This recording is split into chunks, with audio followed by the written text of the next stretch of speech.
from Wellington, New Zealand to the world.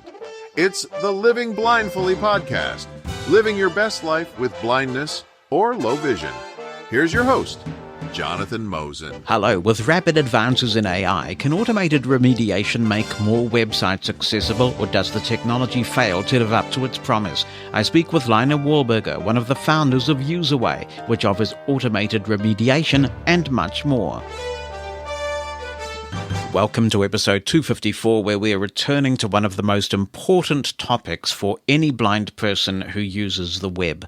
But before we get into a lively discussion, I do want to send a big yeehaw out to the people of Texas who are living in area code 254, places like Killeen and Temple and Waco. Welcome to you. Meanwhile, country code 254 belongs to Kenya, of course, the home of President Obama's father.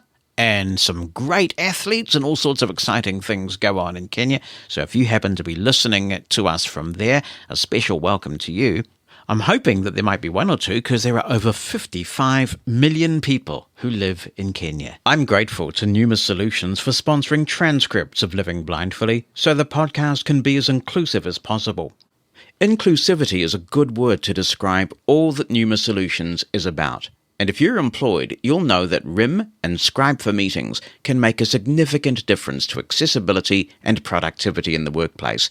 We know it, but how do we convince the boss or the person holding the purse strings in our workplace of that?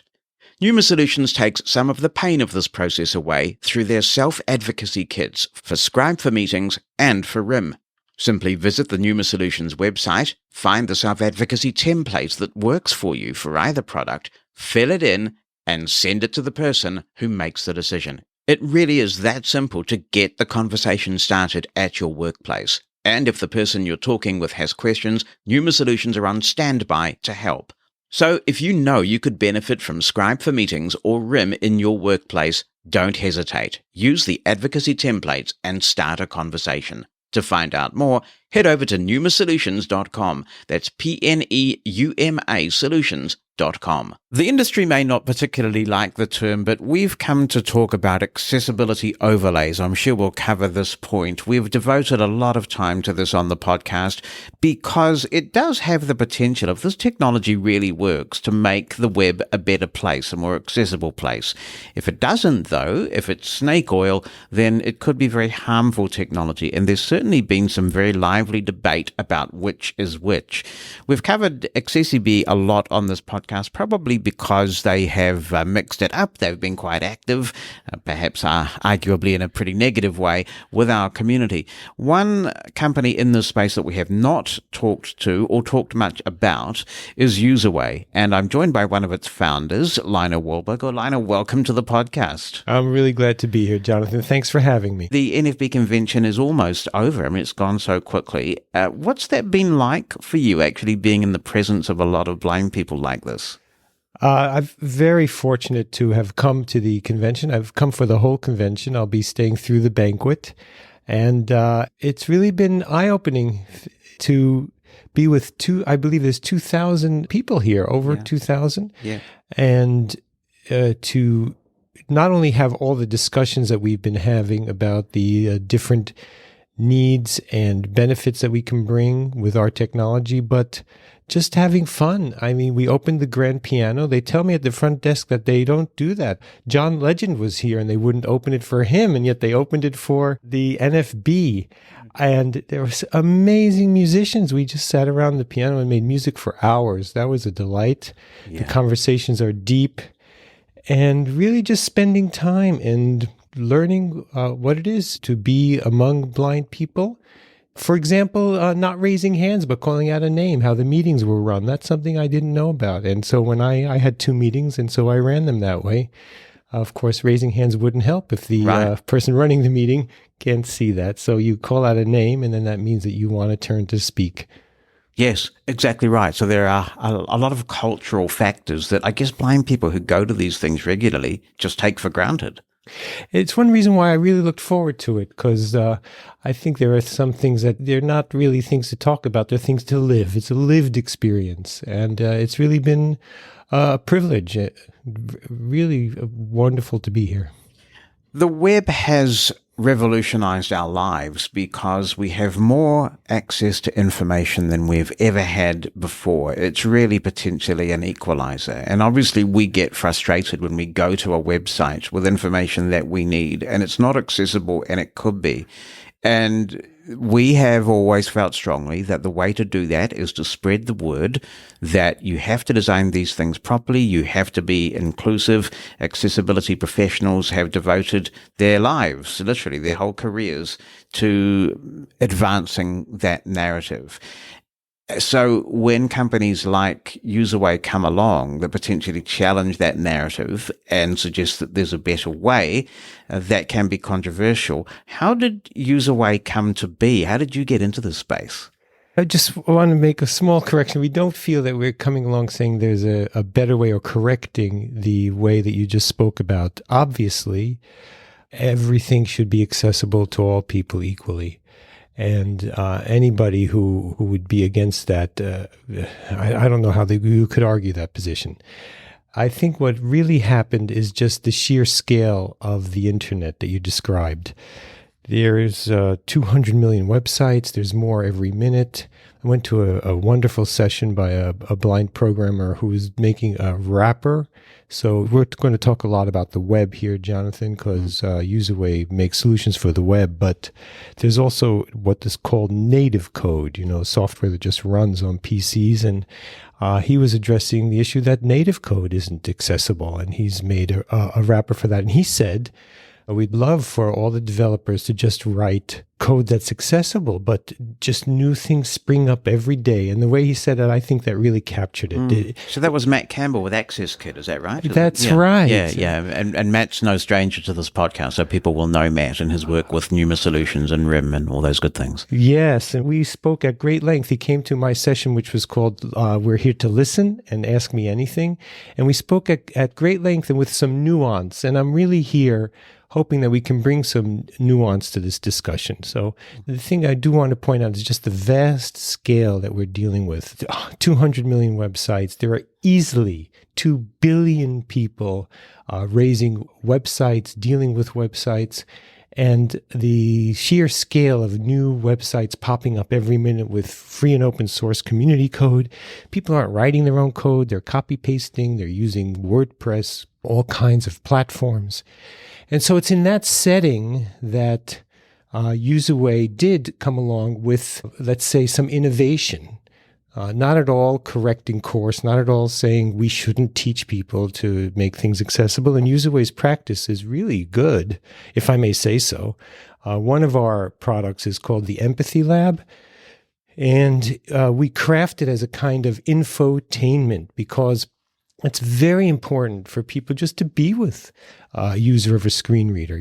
Jonathan, that's your lived life. And as I've said, I'm here having that experience every day. I mentioned we were standing around the piano and having the people who were coming up and singing, they were having their screen reader read the lyrics to them in their ear as they were singing. Right. I had never lived that experience. So one of the products that we offer at Userway is called an Empathy Lab, and it has to be crafted very carefully because we want to avoid any feeling of like the medical approach. The people who are attending, we've had 100 attendees with a pharmaceutical company. We had 70 attendees with a e-commerce company, a scientific equipment company.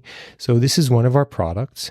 And when we craft the Empathy Lab, we want to make sure that the people attending actually have some fun. We actually look for some humor, and because we want to avoid them feeling compassion or, God forbid, even pity or thinking that this person needs to be fixed in some way.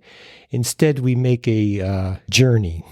And I'm telling about the Empathy Lab because, people they are even shocked by how fast the screen reader goes. I know you did a podcast where you asked Siri to talk faster and faster to see how fast she would talk, and she didn't come up to the speed of JAWS, did she? Right, no. She came close. So to get back to the question, Userway absolutely believes we must continue to inform the people who create these digital experiences that they have to make sure that their experiences can be accessed by everyone. And frankly, Jonathan, people want their stuff to be accessed by everyone. It just means more people coming at them. But yes, Userway also innovated with the Userway widget. That was our first product. It was a free product. My partner, Alon Mosen, we both know each other from Cornell. We're both Cornell alumni. And he had a very successful startup called X-Place. It was a two-sided market. Two-sided means that he had to do this trick of bringing freelancers who want to offer their products, and then he had to bring services who want to seek their products.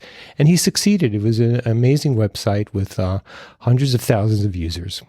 And in Israel, they passed a rather fierce law with teeth in it that everything had to be accessible. And so he thought, well, then I'm going to now go about making my site accessible.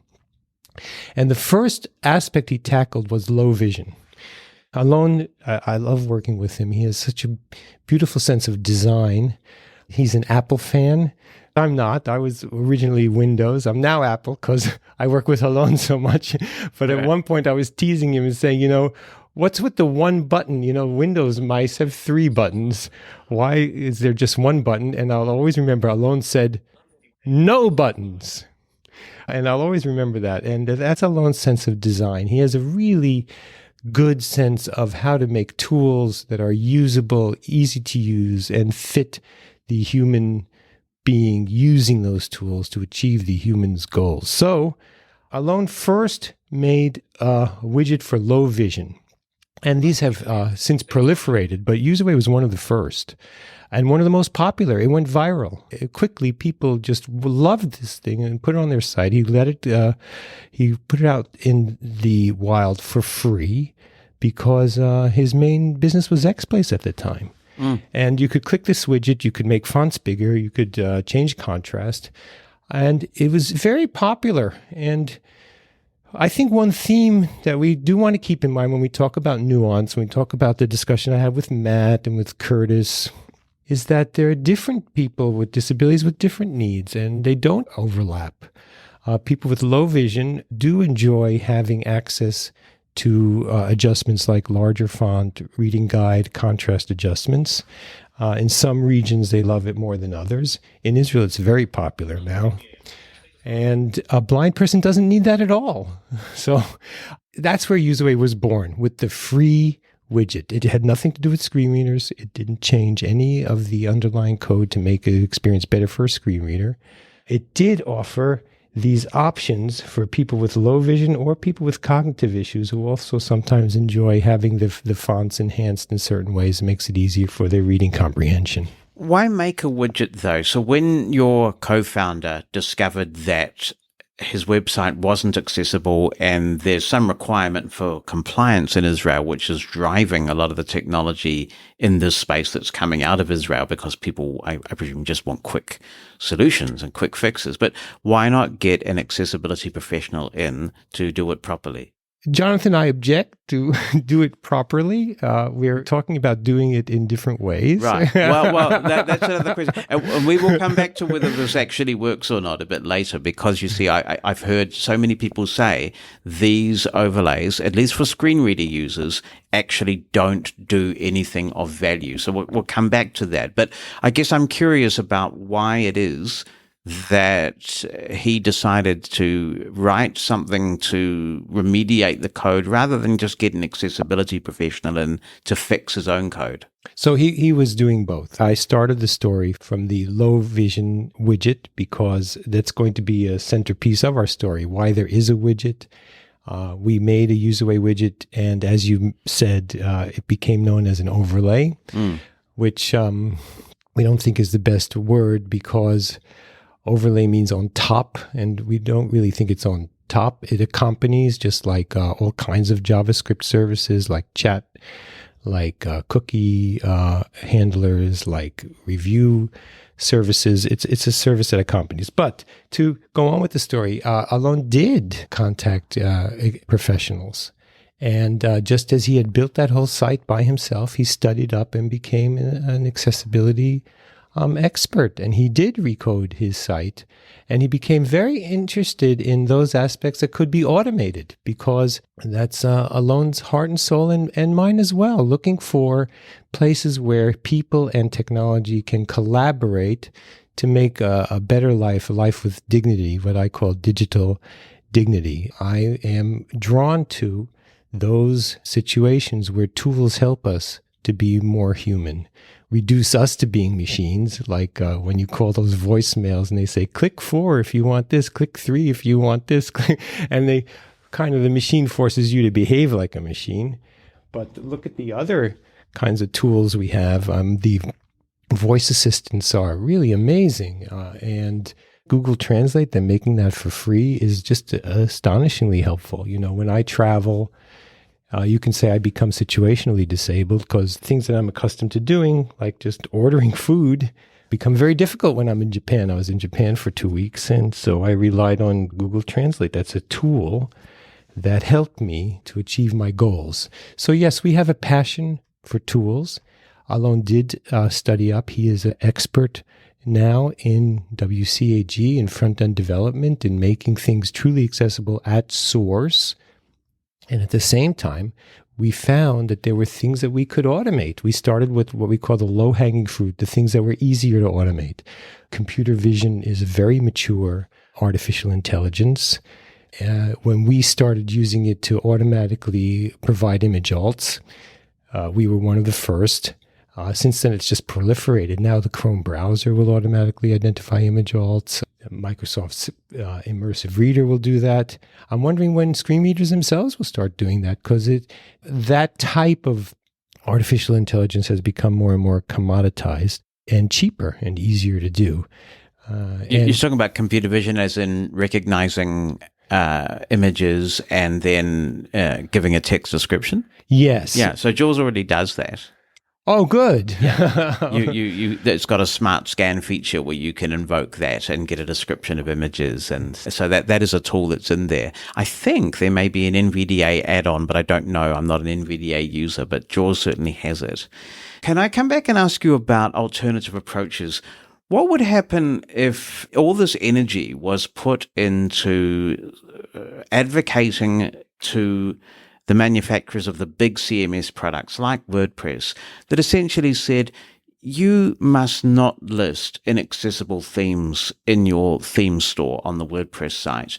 You must, when a web page is being saved, provide a warning that makes it clear that this has some accessibility issues and make it very difficult for that page to be saved without correcting them. Wouldn't that be a much more constructive approach so that a lot more is accessible natively? I follow where you're going, and I'm walking with you. I would not be against things like that. I tend to use metaphors to help me think about the world, and the modern world, and what we call the built environment. And I'm looking out your window and I see a highway out there, and there are cars, and there are very strict rules about what cars can have and what they can't have. And if you go out on that highway with something that you've cobbled together in your garage and doesn't have a rear view mirror and doesn't have a blinker, then at some point you're going to get pulled over and you're going to be told you're not allowed to do that on this road. And there's laws, you're going to get a fine. And if you continue to do it, they'll impound your vehicle. So that's an example of rules, rather strict rules, which our society made and enforced. And we're all comfortable with them. You don't see people protesting that they want to bring their go-karts out on the freeway. Unfortunately, and as I said, I'm not against what you said at all, because we need to ensure equal access to services. And by the way, when people look at technologies, because you've mentioned a competitor of ours several times, I would just urge to look at one of the key differences is, do they do equal access or do they require a certain button press? Userway never required a certain button press. We do equal access for all. So when society has things like this highway outside that I'm looking at, now we have the internet, which we call the information superhighway. And you're saying there should be like rules of the road. You don't get to put something on the information superhighway unless it's assured that a blind person would have equal access through their screen reader. So as I just said, I'm sympathetic to that. No impulse to say, Jonathan, I don't agree with you. I agree with you. Now let's explore together. Why isn't it so?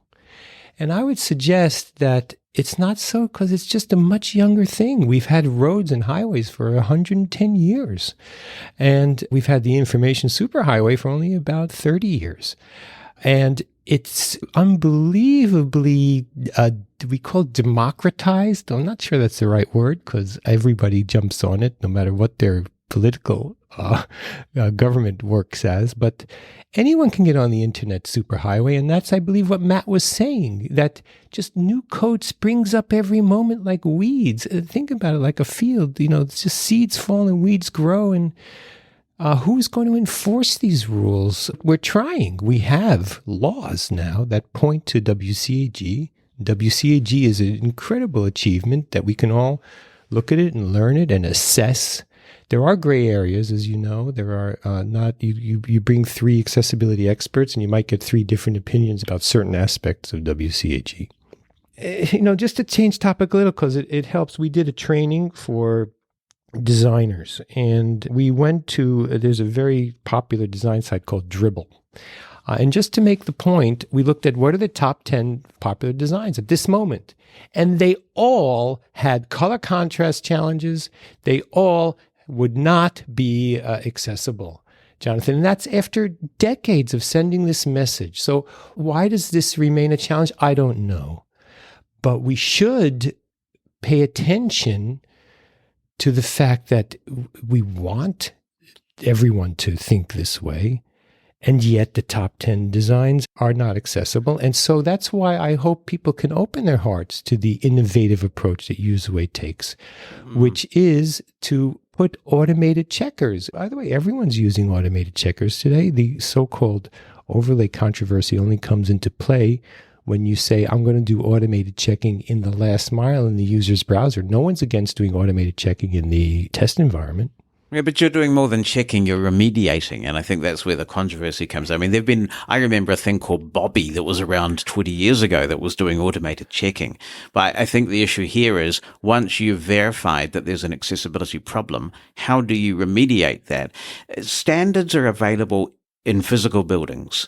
If you walk into a building like this here at the Hilton in America, they will have had to comply with a range of standards, health and safety, building codes, you name it, in order to open this hotel.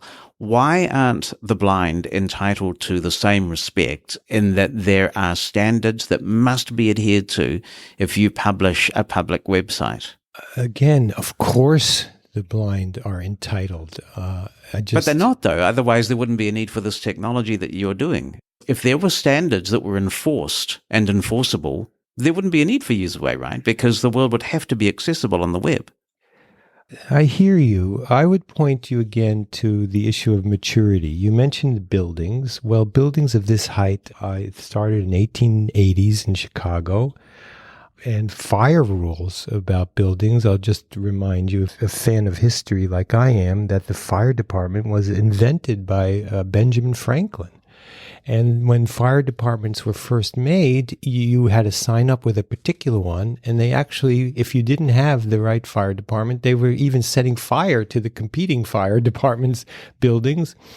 And it's hard for us to imagine that because the standards around the built environment have settled down, but it's a matter of maturity. We've been building skyscrapers for 150 years, and we figured out that we need well-indicated exits. There was the Triangle fire where a lot of people died horribly because the exits were locked. Those kinds of things still happen in other countries where there isn't as a mature set of building standards. We see earthquakes happening in countries.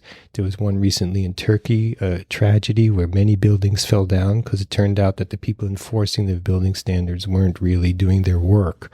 So I really think looking at maturity will help us to understand this and not to take it personally. It's not like anybody wakes up and says, well, I'm going to discriminate against the blind. In fact, in our business, we're trusted by over 1 million websites. We deal every week with many, many businesses of all sizes and shapes and types. Not one of them says, well, I don't want blind people on my site.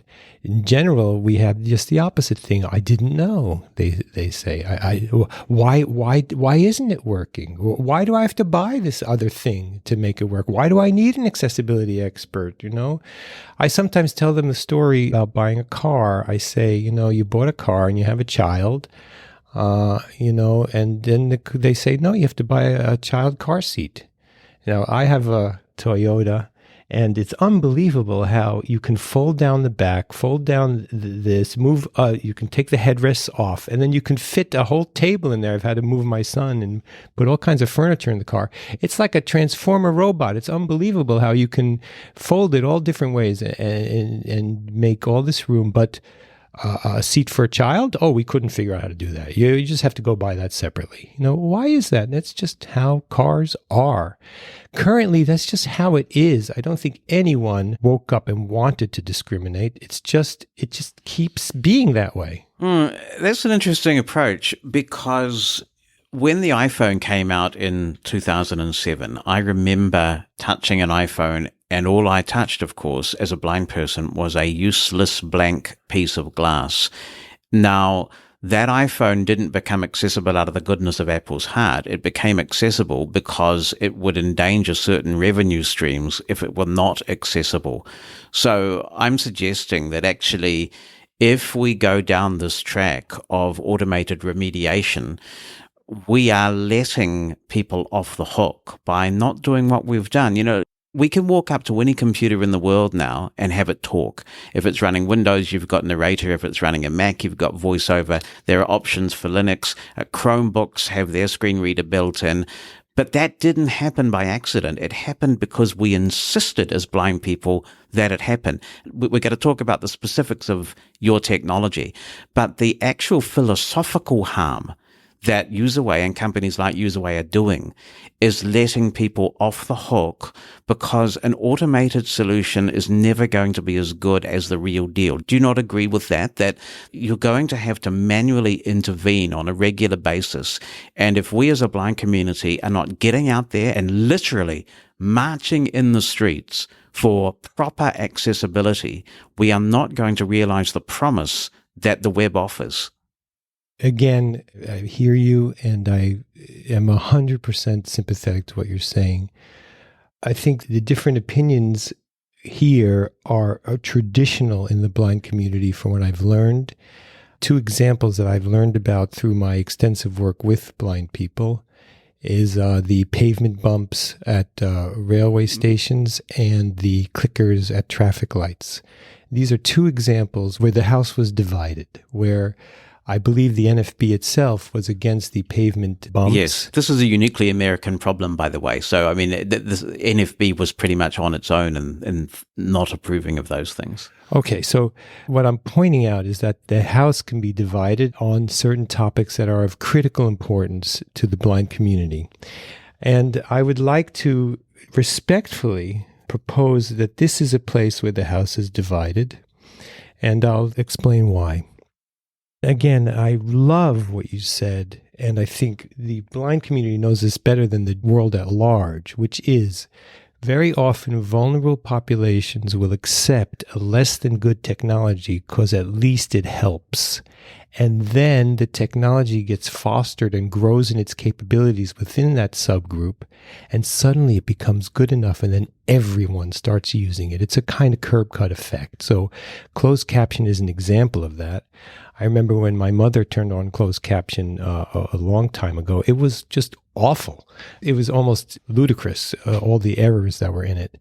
And now voice to text is so good that everyone has it on, even fully people who hear, people who are sighted, what we might call fully abled people. They turn the sound off and they just read the captions. My wife will watch TV and only read the subtitles.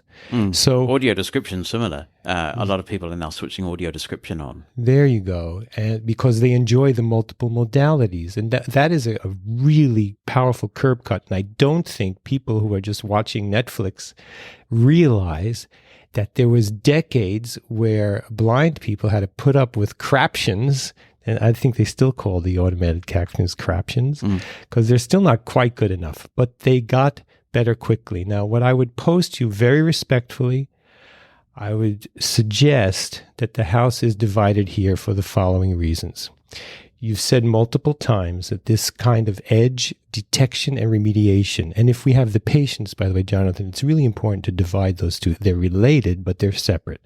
So I would suggest that the ability to detect and remediate at the edge, to have some kind of square on the screen, and who knows what design the guy used, and who knows where the guy lives, and if he ever heard of accessibility. And I wish he had labeled it as a button, but you look at it and instead it says div, div, div, span, span, div. But it certainly is a button. So why not have an automated process? And Apple has done this. This is on the new iOS versions. The Apple device sees the square and says, gosh, this looks like a button. And you, the end user, can say, this is a button. And then your Apple device will say, this is a button from now on. And that's an example of detecting at the edge and then remediating at the edge. And I would suggest, respectfully again, that we open our hearts to the fact that there can be a divided house on this topic, because we do feel at Userway that edge detection and edge remediation, what we like to call ART, automated remediation technology, might not be perfect now, but it's another example of a technology that will get better and better and better, and it helps solve the problem. If it had been working, if there wouldn't be guys doing div, div, div, span, span, and for your listeners who aren't technical, and I know you are, Jonathan, and many of your listeners are, there is a markup on HTML code, which you can look at. You can right-click in a browser, and I always encourage people, even when they say they're not technical, I say it's really, you don't have to be technical, it's just a kind of patience to read this strange markup, because it's human readable. And it should say button. And instead it says span. Span was made because the geniuses, frankly, the architects, thought, you know what, we're going to need containers that we don't really know what's in it, so we're just going to make these general things called span. But then when a screen reader comes along, it's just a span. The screen reader doesn't know how to help the user what to say. They have no what we call semantic markup. So how do you feel about that? Do you think we can have a discussion here about automatic remediation technology at the edge? Yes, we need to find out whether it really makes a difference. Can I ask you, for example, if you were to pick your best website, where you go onto a website where Userway's been deployed and you think, this is a very good example of our technology, what would a screen reader user notice? This is one of the challenges that I have, by the way, and I've mentioned Accessibility specifically. I notice you don't name it, and I understand why. It's kind of like the Voldemort, of the it that must not be named or whatever. But I think one of the let's just say, for argument's sake, for the sake of this discussion, that your technology is superior to that which Accessibility deploys. And I'm not making a judgment on that, but let's go with this hypothesis. The trouble I have as an end user is I don't know which of these providers is offering the remediation. And I do think that it should be an industry standard that at the bottom of every website or somewhere that a blind person knows to expect it, we see powered by Userway or powered by Accessibility. So there's absolutely no ambiguity and we know who to talk to. But I realize I've actually asked you about 3 questions there at once, so I'll be quiet and let you respond to any of them. Again, I just want to begin by saying I love where you went. I'm walking with you hand in hand. You did mention a few different things. So first of all, I do try not to mention competitors because I know my product's the best. Right. But I do know many competitors' products, for better or worse, for various reasons. And the second part of what you said, it deeply resonates with me. One of the differentiators in Userway is that one of its founders, myself, is a very committed W3C participant. I'm experienced in W3C. I cut my chops there in the first startup that I ever founded, which I founded because myself and a friend of mine from when I was a child, we were friends since we were 14, he called me one day and said, do you realize Facebook is tracking even when you're not on Facebook? And I said, yeah, I do realize that. And he said, because his kids were 8 and 9 at that time, and I had 3 kids, and he was like, I don't want this. How do we stop this? And we ended up forming a company called Emmett. We ran for a while. that whole space is called the personal identity space. It's now called sovereign identity. It's a huge space. Nobody's cracked the puzzle, Jonathan, of really monetizing people's desire for privacy. It turns out to be a conundrum. Whoever cracks it is going to have a $1 trillion business, because just get $1 from everybody, you've got already $2 billion a year. But no one's cracked it. But when I started doing identity and digital dignity, I quickly became aware that the W3C was working on a standard for that. Now, W3C here, talk about a divided house. W3C had the advertising companies there, Google and Facebook, who are data maximalists. They basically want all your data, and they want you to feel that you can trust them. And they're very active on W3C, but a lot of privacy activists were also. So I joined groups that are now called the Digital Identifier. I have deep and close friendships in that community. And I became active and came to love the W3C process. By the way, W3C, 3 Ws, World Wide Web, then the C is consortium. When I co-founded Userway, I began the story earlier. My friend had developed the free widget. He started doing automated remediations, and he started doing audits. Jonathan, right from the beginning, Userway had a manual practice and an automated practice. And as the business just took off, it skyrocketed. The free widget was viral. Our audits were being picked up by more and more enterprises. And I saw that this was a very exciting opportunity. And the company that I was in was struggling. Another interesting story to tell, because we were doing GPT before it became famous. And then I joined him. So we're very active in W3C, and I personally am chair of new standards, which I'd love to talk about, but we have so much for this podcast, maybe be a future podcast. I'll tell you about our standard on alternative and augmentative communication. Part of our challenges here is that it's immature, it's new stuff, it's all new stuff, and it's time consuming, and it can be difficult. But we did an empathy lab ourselves, so we were very curious about that same question that you just asked. And we made a journey where a person who is blind, he went to 3 sites. He went to 2 sites of our competitors, and then he went to a Userway site. And there was a night and day difference in the quality. Quality is hard to assess. You have to be very knowledgeable to assess the difference in quality between these providers. And so I'm sympathetic to that problem. I didn't cause that problem, and feel I'm one of the people working to solve it. That's why I started talking about W3C so much. When we saw this divided house, I was chagrined personally. I felt that our story isn't getting out there. People who get to know me personally know that I deeply care about people. In fact, I'm in this for relationships and people. I mentor people. I don't pretend to know what's right for any individual person. There's a saying, an old Jewish saying, every person is a universe unto himself. And I love those universes. So I don't pretend to know what's right for any individual person, but I do really care. And one reason why we're here is we're hoping people can get to know better who are the personalities behind these companies. And it's a little bit simplistic to try to demonize a whole technology and to claim that everybody who is developing edge and automatic remediation technologies is in some sense evil.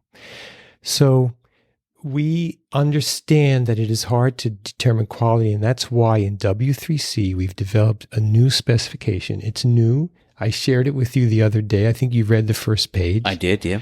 And well, what do you think? Is it a good direction? We're trying to give people, instead of just saying overlay, you need to divide it out, because as I already pointed out, you can detect and you can remediate. Those are 2 separate things. Right. You can do user-triggered changes for font sizes, or you can add instructions to screen readers for a form that didn't have a label. Those are 2 different things. I think the problem we have, and this I'm coming back to the question that I don't think you've answered, is that as a end user, a lot of my listeners are in the same position. We do not know if it works. The standard is irrelevant if the technology is fundamentally flawed.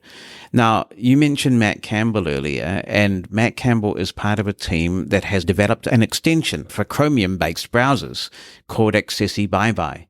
And when you run that extension, it blocks you, it blocks accessiBe, it blocks AudioEye, it blocks a number of the providers. And there's been significant uptake of that extension.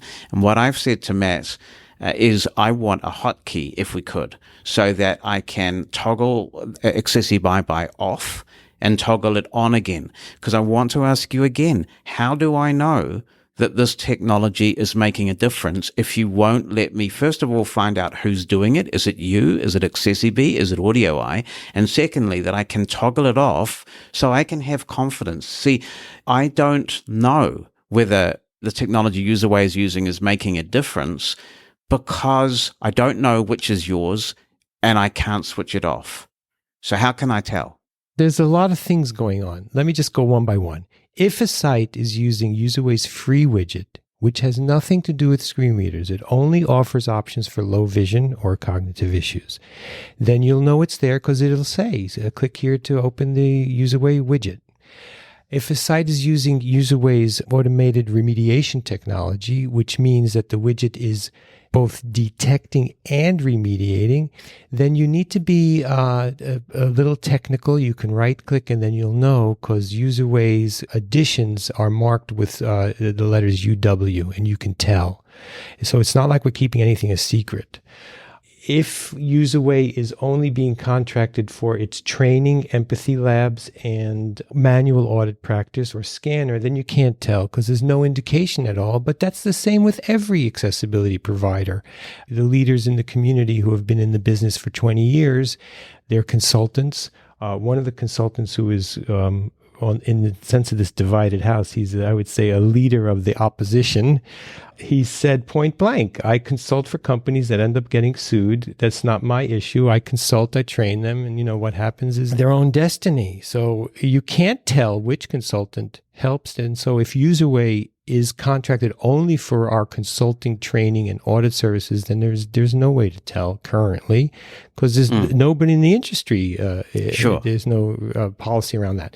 So I hope I've now directly answered your question because I was not avoiding it. I'm just delighting in the discussion here. And I would just want to really thank you again because you've made clear if this is a divided house, you are in the opposition. No. Oh, no. What I'm saying is I don't know. Because okay. So if I go to a website with Userway on it may be a really great experience for me, but I don't know it's Userway that's doing it. That the automated technology is working. And so as somebody who's open to the idea, the traditional accessibility approach has an enormous problem with scale. I absolutely acknowledge that. It does not scale well. So I'm talking to you because I'm open to the possibility, and I think a lot of reasonable people are. What I don't know is when I go to a website with your technology deployed, I don't know it's your technology, so I can't evaluate how well it is doing or not doing. Good. So userway.org is our website. We keep a list there of logos that are recognizable, that we're proud of, that have adopted our services.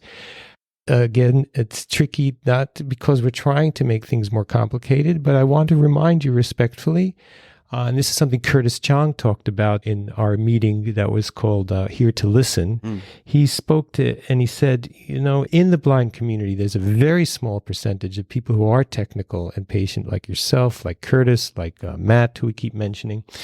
But the vast majority of blind people are just like the vast majority of all people.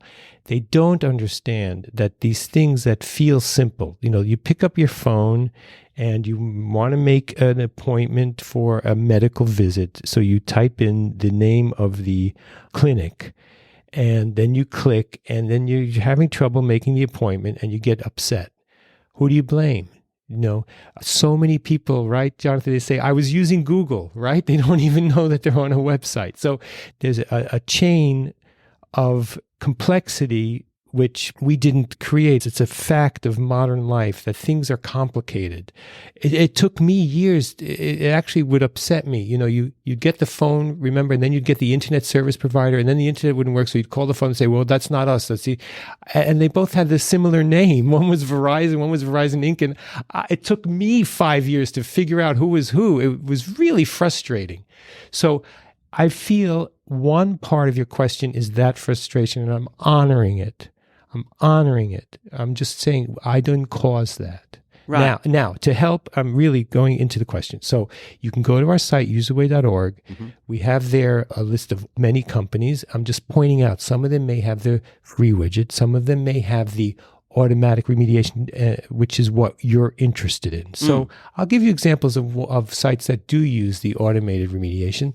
The Motley Fool is a investment site, and maybe your listeners would be interested. I am a Motley Fool subscriber, in fact. Well, watching my Amazon shares skyrocketing right now. So, Jonathan, every time you've gone there, you've been using Userway without even knowing it. We're not getting in your way. I know. No, I know there is, because there's like an accessibility button at the top, and I think, does it say something like click here for accessibility mode or something like that? Okay, so I'm glad you brought that up, because here, and again, I'm apologizing that things are complicated. I didn't cause that, and as I already told you, by the way, I tend to complicate things. I like to go into detail, as you've probably been figuring out by now.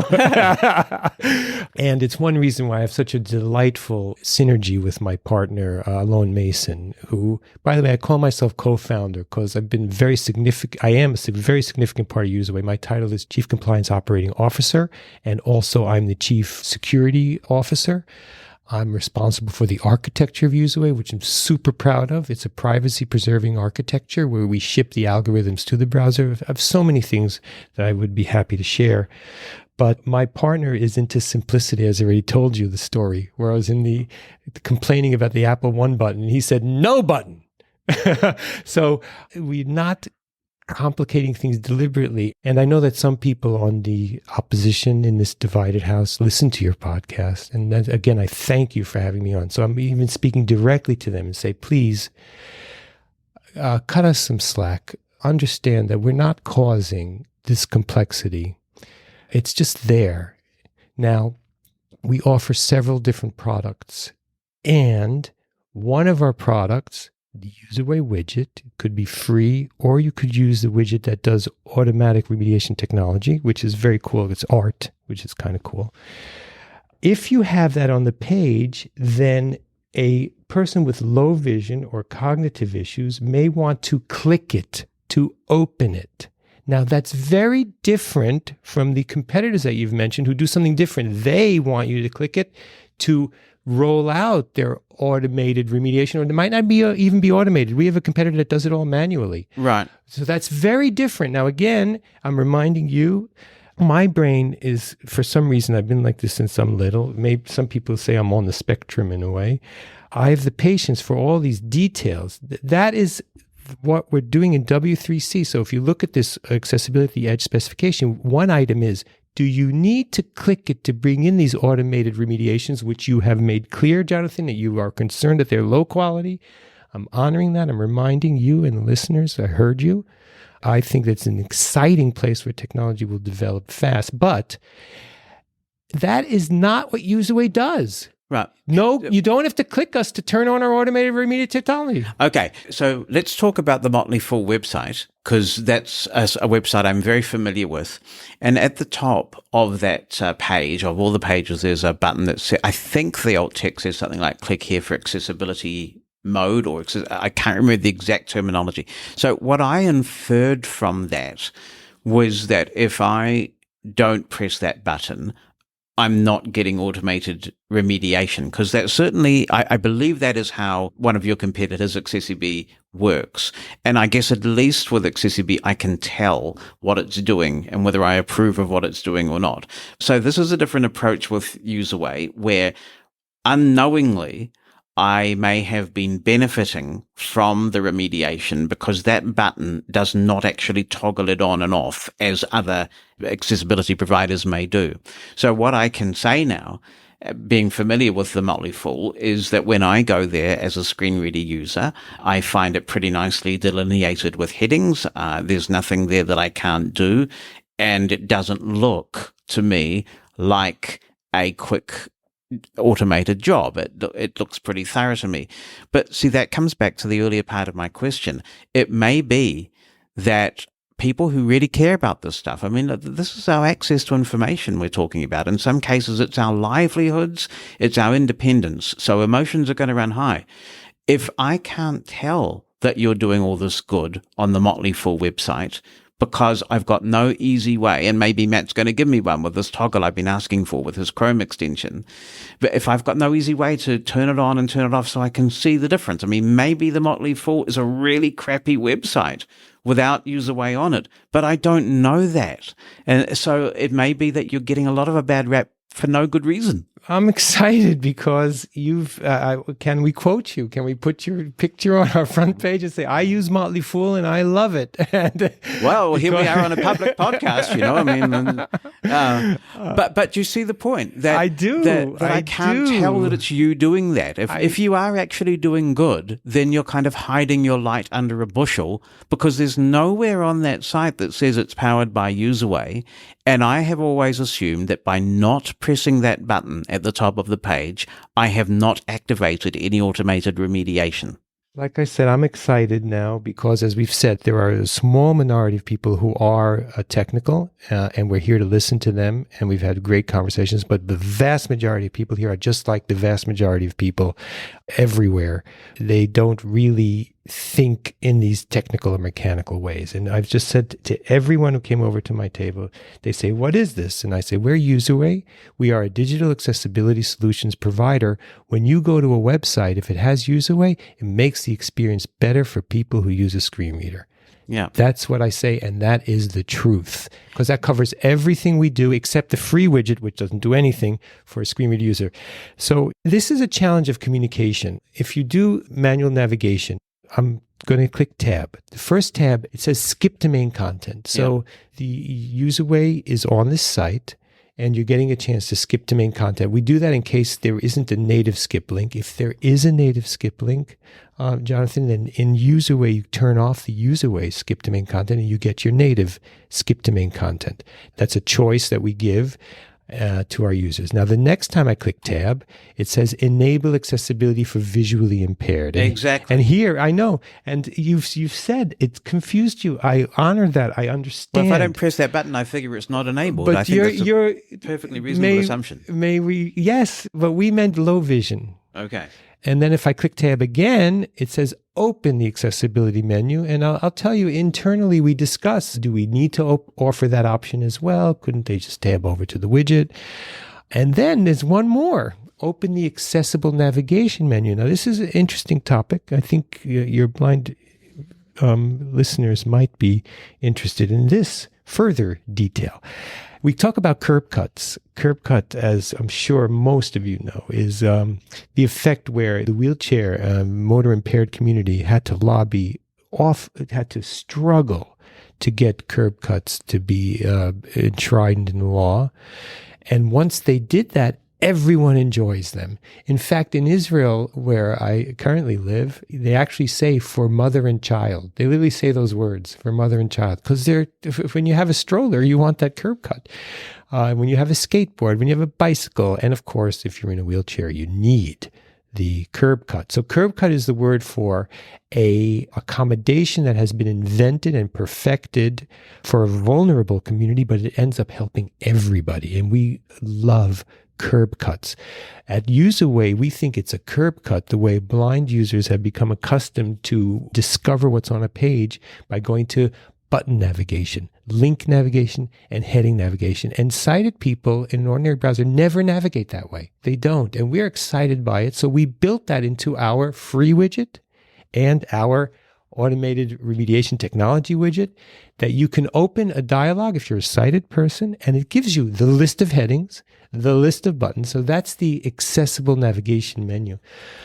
Another difference with our competitors is that the user-triggered options, they all bundled them. And there's been some fierce opposition to that. Because do you mean I need to label myself as a certain kind of condition where I need all these 3 different remediations? I just want larger font, And some of our competitors insist on you choosing a profile.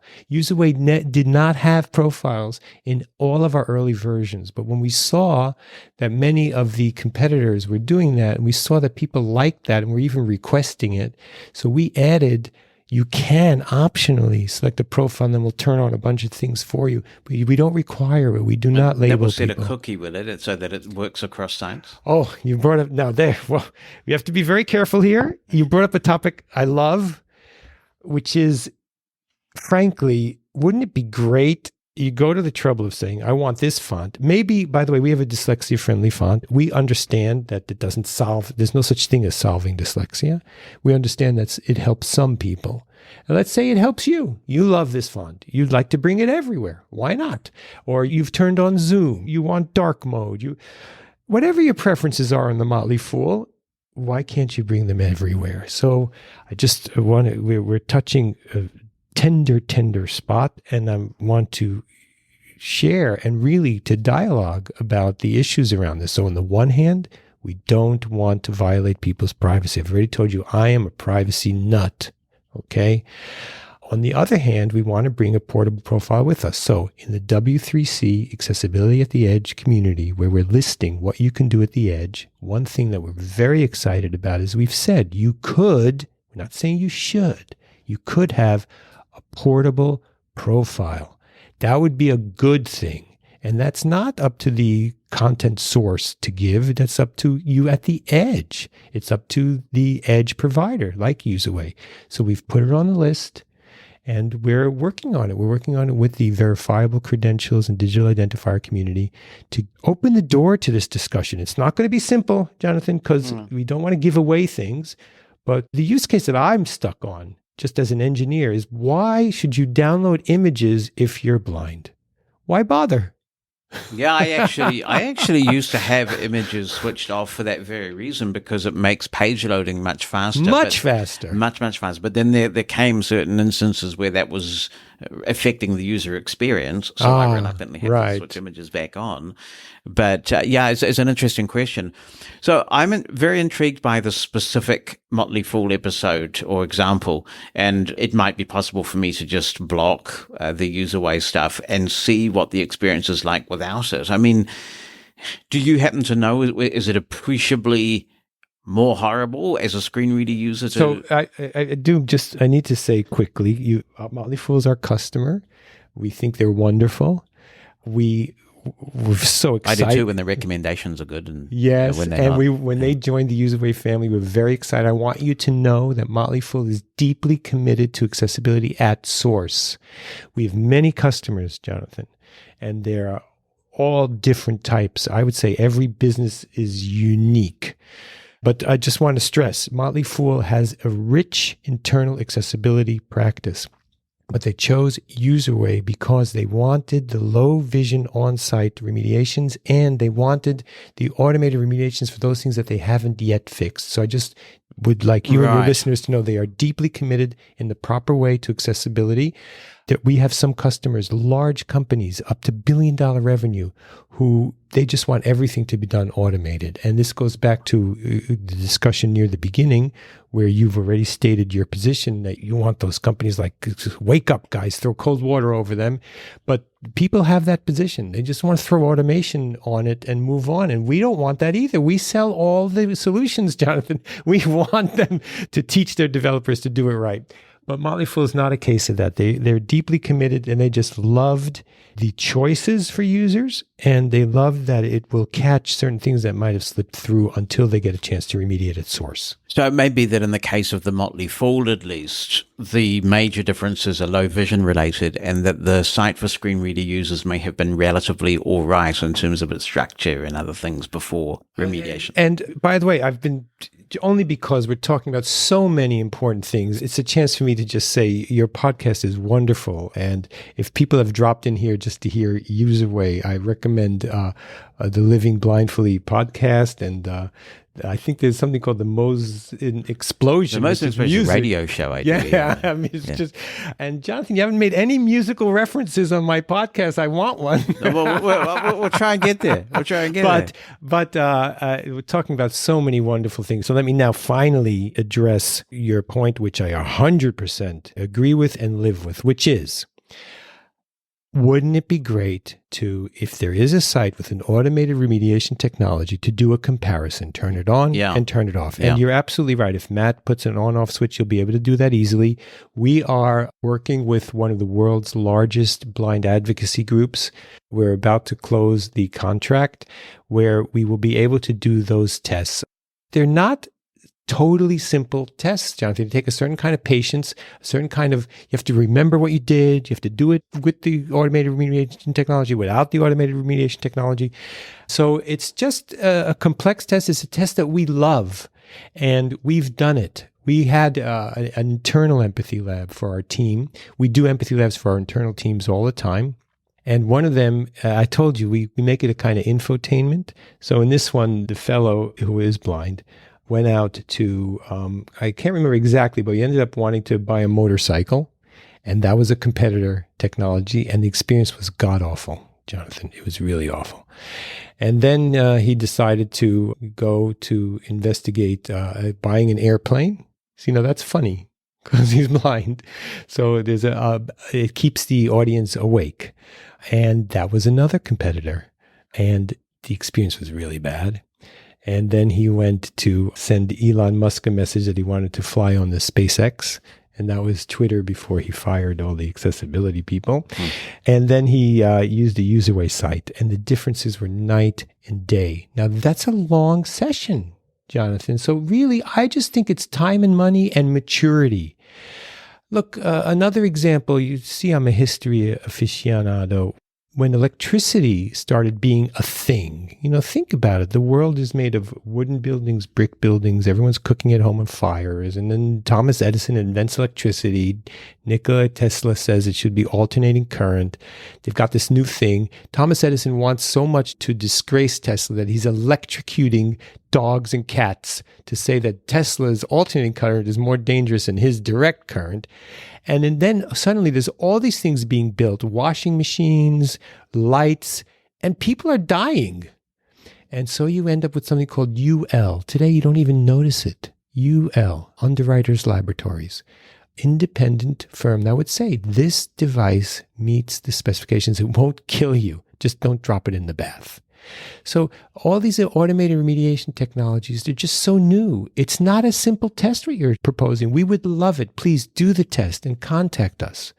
We think we'll pass with flying colors. Some of our automated remediation technology is really good. Some of it's not so great. We train our sales team to tell people the automated technology is not perfect. We prefer that you do a manual audit. We prefer that you remediate at source. But we will happily, and if I may now be on my side of the house, we will happily sell somebody just the automated technology because it does do a fair amount of work to make the experience better for a screen reader user. You drew some really interesting parallels there, because with any new innovation, there are people whose jobs are threatened, or people who believe their jobs might be threatened. And, you can go from the horse-drawn buggy to the motor vehicle, any number of things. We've seen a lot of disruption over time with people who've been in certain lines of work, and something has come along and essentially automated that work. And there's no doubt that there are accessibility professionals who are concerned that their livelihoods are disappearing. But I think if I try and diagnose the predicament that we're in, I would say Userway has been around for about 5 years, since about 2018, and this is your first NFB convention. And it is true that a lot of people just want to go to a website and know that it works, but they also rely on a group of blind influencers who do understand this technology and who they rely on to give them assurance that this technology is not harmful. And until recently, you've not really engaged with those key blind influencers, the people who are connected, the people who are online, the people whose opinions are valued because people have learned to trust them for years over time. And those influencers, there may be one or two who are outright hostile, but what I'm detecting from them is they just are concerned about whether this really works or not. So you've got people who are on the fence, who are open-minded, but who just haven't been engaged with in a respectful, appropriate way. I love what you just said. Really, I'm 100% on board with it. And so let me add just a little nuance as to why things play out the way they do. First of all, founding Userway and bringing it public was the hardest thing I ever did in my entire life. I endangered my marriage in doing it. It took 15-hour days. I thought I was a hard worker, and this brought me to a level of work which was just superhuman. And I'm glad I did it. By the way, I'm married for 38 years. Oh, well done.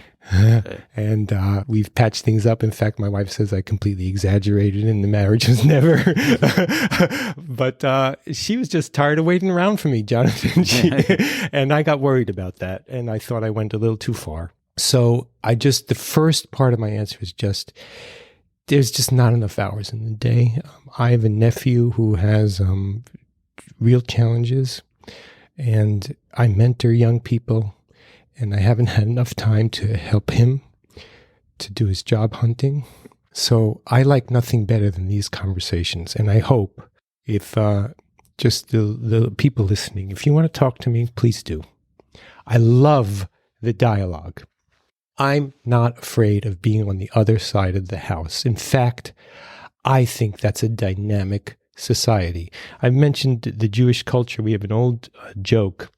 The ship passes an island and there's these two scraggly men, waving sticks and lighting fires, and they come over and they say, "We've been here for 10 years. They go, "Well, how did you survive?" "Oh, well, they notice there's these 3 huts." And they say, "Well, what's this hut here?" And the guy on the left says, "Well, that's my synagogue."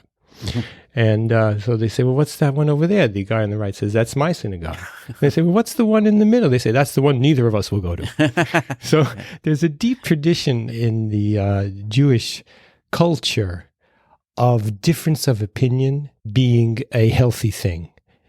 And that's where I live. So it's really just a matter of time. We would love to talk to all and anyone who wants to talk with us. We'll be back with Lionel Wolberger, co-founder of Userway, in just a moment. Living Blindfully is brought to you in part by Aira. That's the service that offers professionally trained agents to give you sighted assistance anytime, anywhere. It's good to see Aira now being offered as an accommodation in an increasing number of workplaces. There are so many ways that this can be useful, from getting past an inaccessible website, to navigating an unfamiliar building, to have someone read you a piece of paper and even take notes on that document, sending it to you later. When your workplace funds Aira as an accommodation, you can say goodbye to relying on sighted co-workers or apps that may not provide the accuracy or speed that you need on the job. Aira can improve your productivity, efficiency, and independence in your workplace. And when you advocate for Aira to be available in your workplace, you're not only improving your own productivity, you could be helping to make a dent in our high unemployment statistics. We're already seeing that workplaces that embrace the need for visual interpretation tend to hire more blind people. Win-win. Aira will work with you to advocate for your workplace to offer sight on demand. You can email them to make an appointment so an expert at Aira can help make it happen. The address to contact is access@aira.io. That's access@aira.io. Can I ask you about this? This was on my little mental checklist of things to ask you. One of the things that came up in your listening discussions here at NFB was something that Adrian Rosselli put out there on his blog. For those who don't know him, he's an accessibility consultant. He's not blind. He's a vocal opponent of overlay technologies. I think one of your competitors is actually suing him at the moment.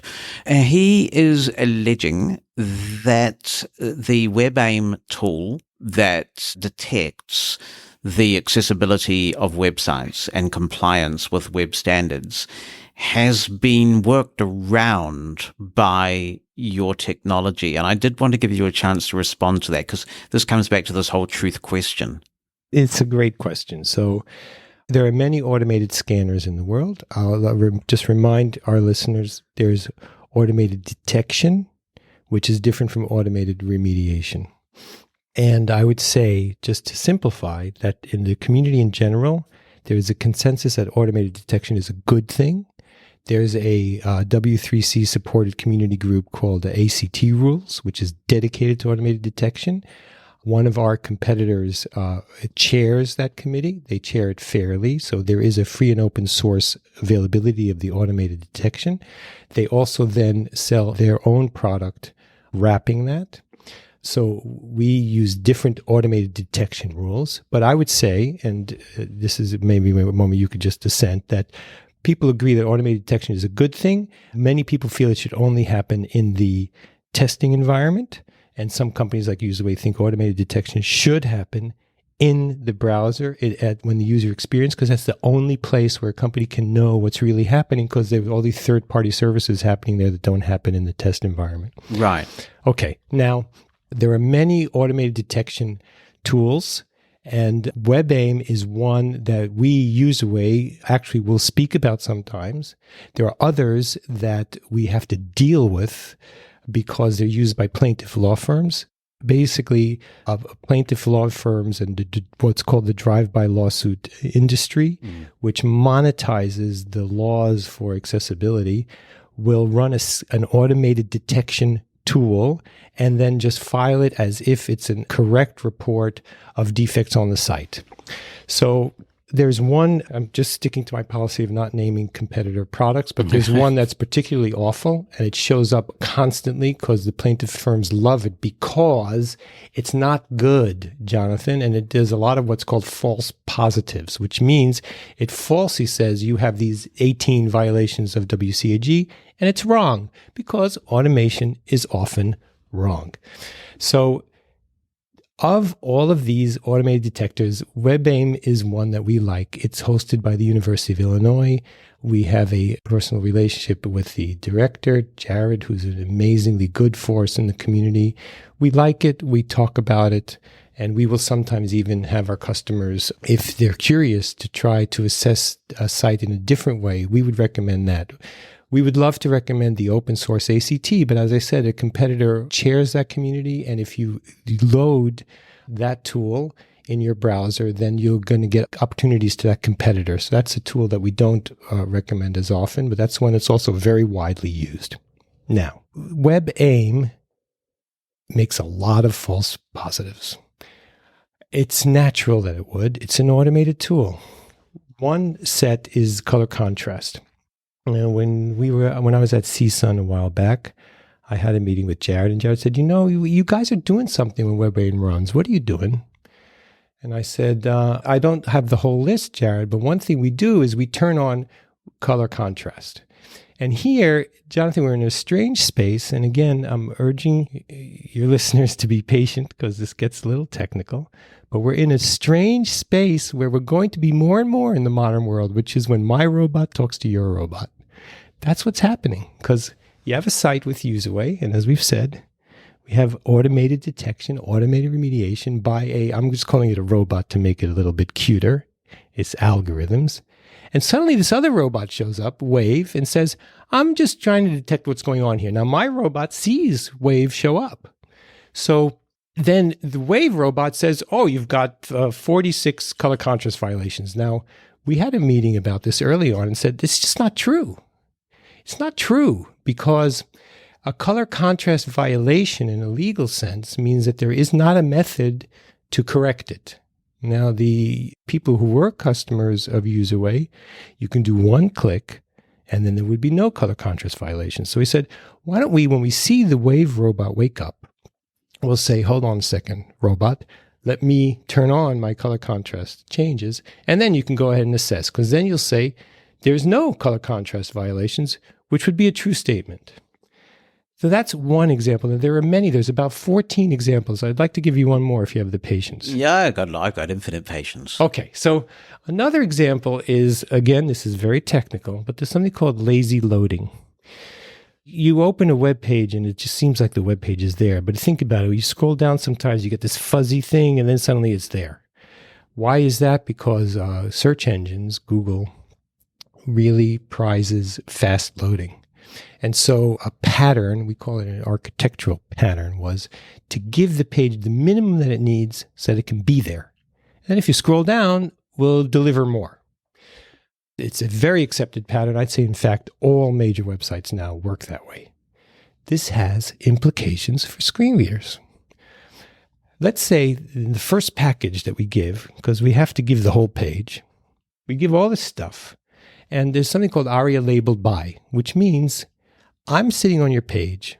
I have what I'm going to say. If your screen reader pokes me, I'm going to announce something, but I'm labeled by. That thing that I'm going to announce is actually not here on this item. It's somewhere else on the page, and I'm going to read it to you when you ask me.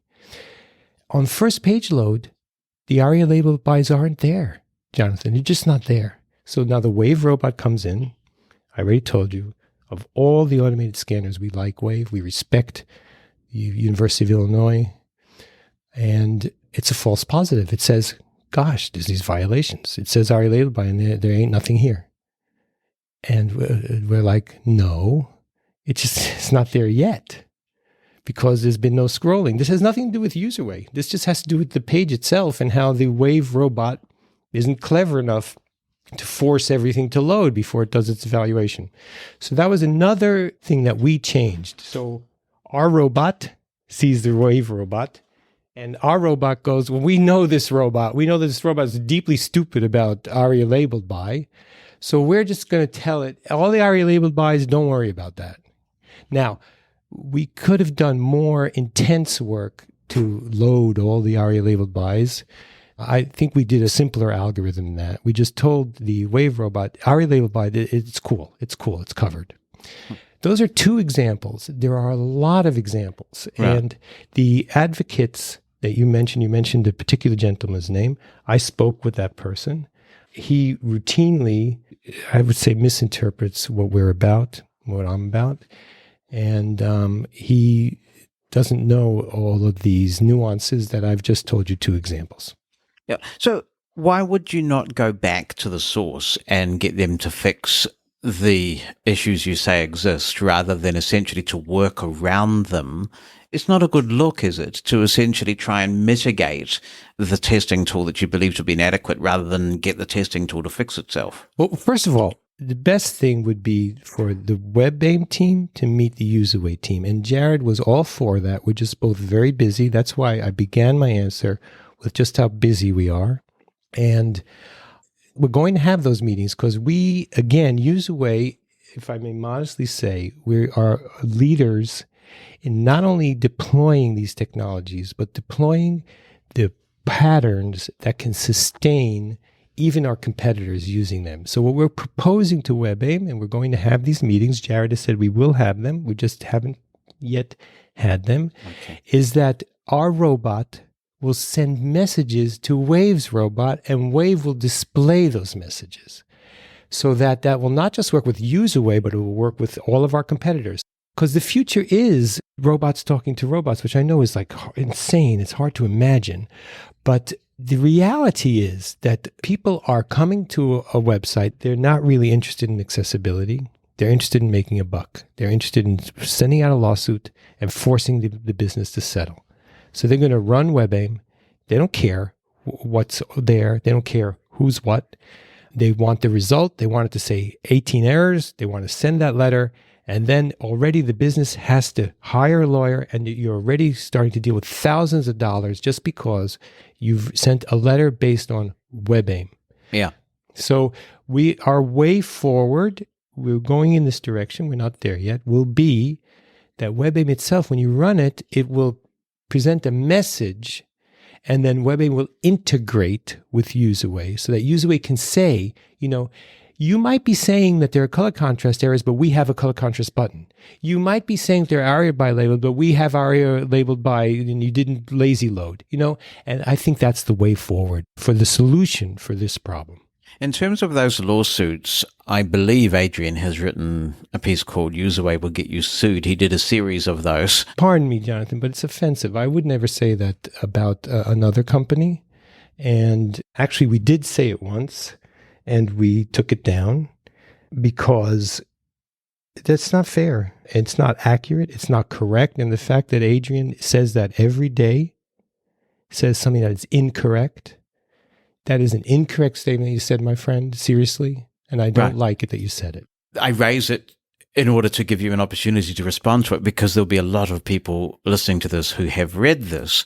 And I think his argument, obviously it's a pretty eye-catching headline, and you've got to use a headline that grabs attention. His argument comes back to this fundamental question of whether the technology works or not. That the reason why his argument is that Userway will get you sued is that if a blind person goes to a website with Userway deployed, they will still find accessibility issues on the site that impact their ability to do what they need to do on the site. Now, I know that there is a big drive-by lawsuit industry with the ADA, particularly in the United States, and possibly with other civil rights legislation in other jurisdictions, but I wonder whether there has been a lawsuit involving Userway that's gone all the way, where essentially a court has found in favor of someone who has gone to court and said, I want to use this website. It's got Userway on it, although the user may not know that, and I still can't. Have you had any issues like that? Again, there are a few issues there. I want to go one by one. First of all, again, I object.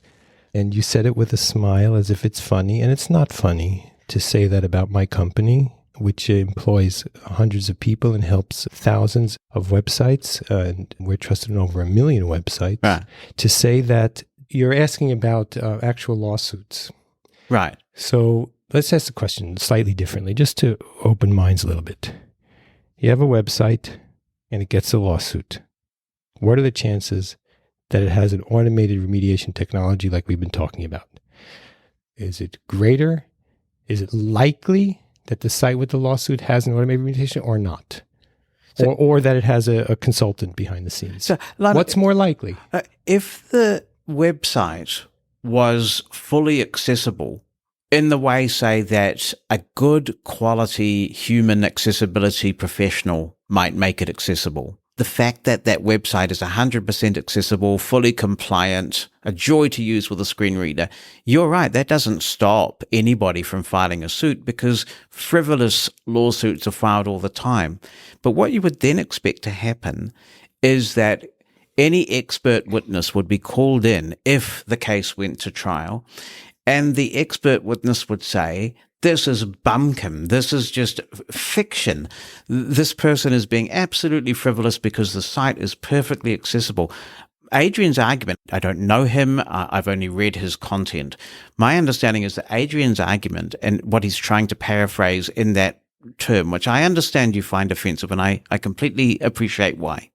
But his argument is, forget whether it's frivolous or not. If a lawsuit is filed that has merit and it goes to court and an expert witness is called, will that expert witness be able to put their hand on their heart and swear, as they have to when they go into a witness box, that the website that Userway has remediated is fully accessible in the same way that a website that a human might have remediated? Simple answer is yes. It's a nuanced question, so let's go into the details.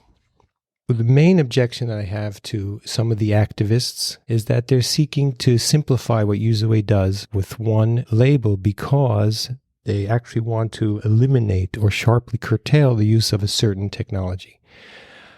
General Foods makes all kinds of food. If you just eat potato chips and breakfast cereal your whole life, I don't think you'll be a very healthy person. So to write an article, General Foods will kill you, that would be wrong, right? General Foods does make salty snacks and breakfast cereal. They also make many other foods. Userway is a full services provider. Userway is an active contributor to the finest standards that help the accessibility community. When you look at the companies in the space, there are companies that bolt on positive things. One company we've been mentioning over and over and over, when they became aware that they pissed off a lot of people, they then made hundreds of videos that talk about accessibility. That has nothing to do with their technology. Okay, those are videos that talk about accessibility. Userway walks the walk and talks the talk. I, Lionel Wolberger, I invite anyone to join me in W3C to look carefully at all of the agendas that we're moving forward. It is not bolted on. It's out of a deep understanding of how humanity and technology can work together to make a better world.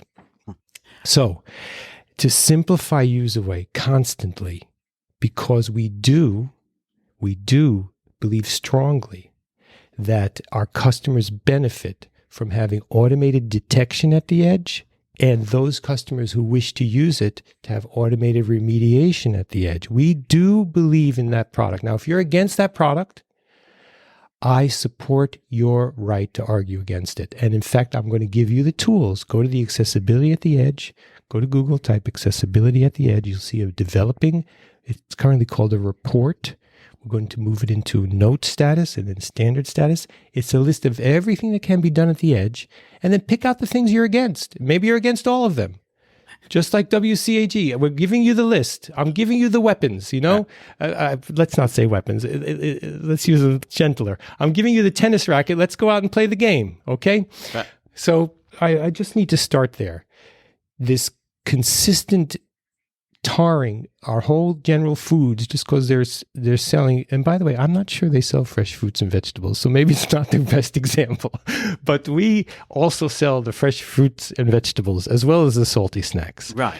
Okay, now to go on, because I'm really not avoiding. There's just so much to talk about. Let's say a company that is sued, which happens all the time. And by the way, you didn't answer my question. I'd just love for you to answer it. Let me repeat it. We have a company that's gotten sued. What is more likely? That it has an automated remediation technology or widget, or that it has a consultant behind the scenes who's been helping the team learn to be accessible? What is more likely? I don't understand the question. I mean, obviously more automated sites exist now, I would imagine, even in this short space of time, than sites that have been manually remediated. Just to clarify the question, let me ask it a little differently. We said at the beginning of the conversation, we just want everyone to understand accessibility and make things accessible. That's what we want. So we want people who took computer science classes who then understand accessibility, and when they code semantically and properly so that they don't have to use Matt's wrapper to be accessible. We want designers to design with proper use of color and to give the right instructions. We want product managers to understand that their persona, maybe it's, a middle-aged executive, well, they should also do it for a middle-aged executive who happens to be blind or who happens to be deaf. All of those approaches, let's call that approach A or S, accessibility at source. Let's call the other approach guys who didn't learn anything and they just slapped on some automation. Let's call that automation only. There's a lawsuit. Which is more likely? That the company behind it had some training of accessibility at source, or that it has some automation? Which is more likely? Well, I think that depends on whether one believes that the automated technology is effective or not. See, you are a very sincere man, and I'm not questioning your motives, and I understand why you feel that some of the critics that have come from others have been quite personally hurtful, particularly when you've invested so much of your time and energy and all the things that you talked about. We've been talking long enough that I kind of understand the way you like to work. So let's follow the analogy thing. You can have a company with a range of very successful, effective products, and then you can have a product within that company that is a bust. You might have, for example, a computer company that makes a range of laptops, and one of them, for whatever reason, has a defect and has to is a lemon. Yeah. Has to be recorded. It's a lemon, right? Yeah. So no one's suggesting that if you are remediating in the traditional sense, that you're not doing good and making the world a better place. The jury is out specifically on automation, and this is the perhaps rather crude paraphrasing of that phrase that you object to so strongly. So that's why I come back to the question of whether an accessibility professional in a court of law could put their hand on their heart and say, this automated technology has done just as good a job as a person who would have done the whole thing manually, because there's still a belief out there that fundamentally, it's a wonderful ambition to automate accessibility, to make the world a better place. But right now, the argument is it just doesn't do it. And look, you've had, even in the last 2 or 3 weeks, a pretty bold statement from Europe, where they have said essentially the same thing in very polite European language. But this is not just some group of fringe people. This has come from European organizations. There's a view out there that automated technology does not do what you claim it does. The question we've been circling around, let's answer it directly. At W3C, we have a specification called WCAG, which is an unforgiving binary standard. Mm-hmm. And you know that well. And any website in the world will fail some of the success criteria unless it's been made in such a way that it frankly wouldn't meet the requirements of any design or product manager in the world. Today, there's an expectation that things will look a certain way, move a certain way. And when you do that, it's hard to meet all the details of WCAG 2.1. Soon we're going to have 2.2. So W3C is working on 2 work streams to ameliorate the situation, because knowledgeable insiders know that the WCAG has caused an overemphasis on technical checklists and less of an emphasis on usability. There's a leader, Jutta Treviranus, who recently gave a talk highlighting this disparity. And that's a conversation that's important. Now, at W3C, we're working on 2 solutions. One is that we have a hope in WCAG 3.0, there'll be this idea of more general accessibility, or certain subunits of a page could be declared accessible, even though another subunit is not accessible. Those are things that WCAG can't do. And WCAG 3.0 is too much in the future. There's another parallel work stream where I am contributing. Userway donates my time to contribute, called the maturity model. This is where an organization can say, this is what we're doing about accessibility. We have trained our developers. We have put a procurement policy in place. We have knowledge and skills across the organization. So a maturity model is another better way, in many senses of the word, to ensure that we reach the goal with which we opened this podcast, the goal that the world should be equally accessible to all comers. And here we're, of course, focusing on the blind. Yeah. I opened my answer with that to stress that accessibility is a journey. It's not unique in that sense. I mentioned I'm a security officer. Security also is a journey. You come to companies, they go, well, we want to solve security. Let's put a lock on the front door. Okay, mission done, solved. No, it doesn't work that way. Yes, there's a lock on the door, but you can get in through the window. You can trick someone to open the door for you. Security is a journey, a process. It requires constant attention. Jutta Treviranus, I loved it. She said, accessibility is more like washing the dishes than getting something done. It's something you need to do every day, all the time. This is an extremely important frame with which to begin answering your question, because people want to simplify it and say, okay, now I'm going to replay Living Blindfully. You said, well, we're in court and there's automatic technology and you're on the stand. I swear to tell the whole truth and nothing but the truth. Sir, did this automated remediation bring you accessible? Yes or no? You're forcing the conversation into a WCAG checklist approach. And nothing will survive that interrogation. So you're saying you're drawing a distinction between usability and accessibility. We need both. I'm saying accessibility is usability. There are technical checklists. Right. They're united. Yeah. And so finally, I beg the patience of your listeners. And by the way, my communications team says, Lionel, can't you learn to talk in just talking points? I've got too many bees in my bonnet, Jonathan. So bottom line, Userway sells an accessibility journey. We want every customer to be completely accessible. We work with the customers with what they're capable of doing.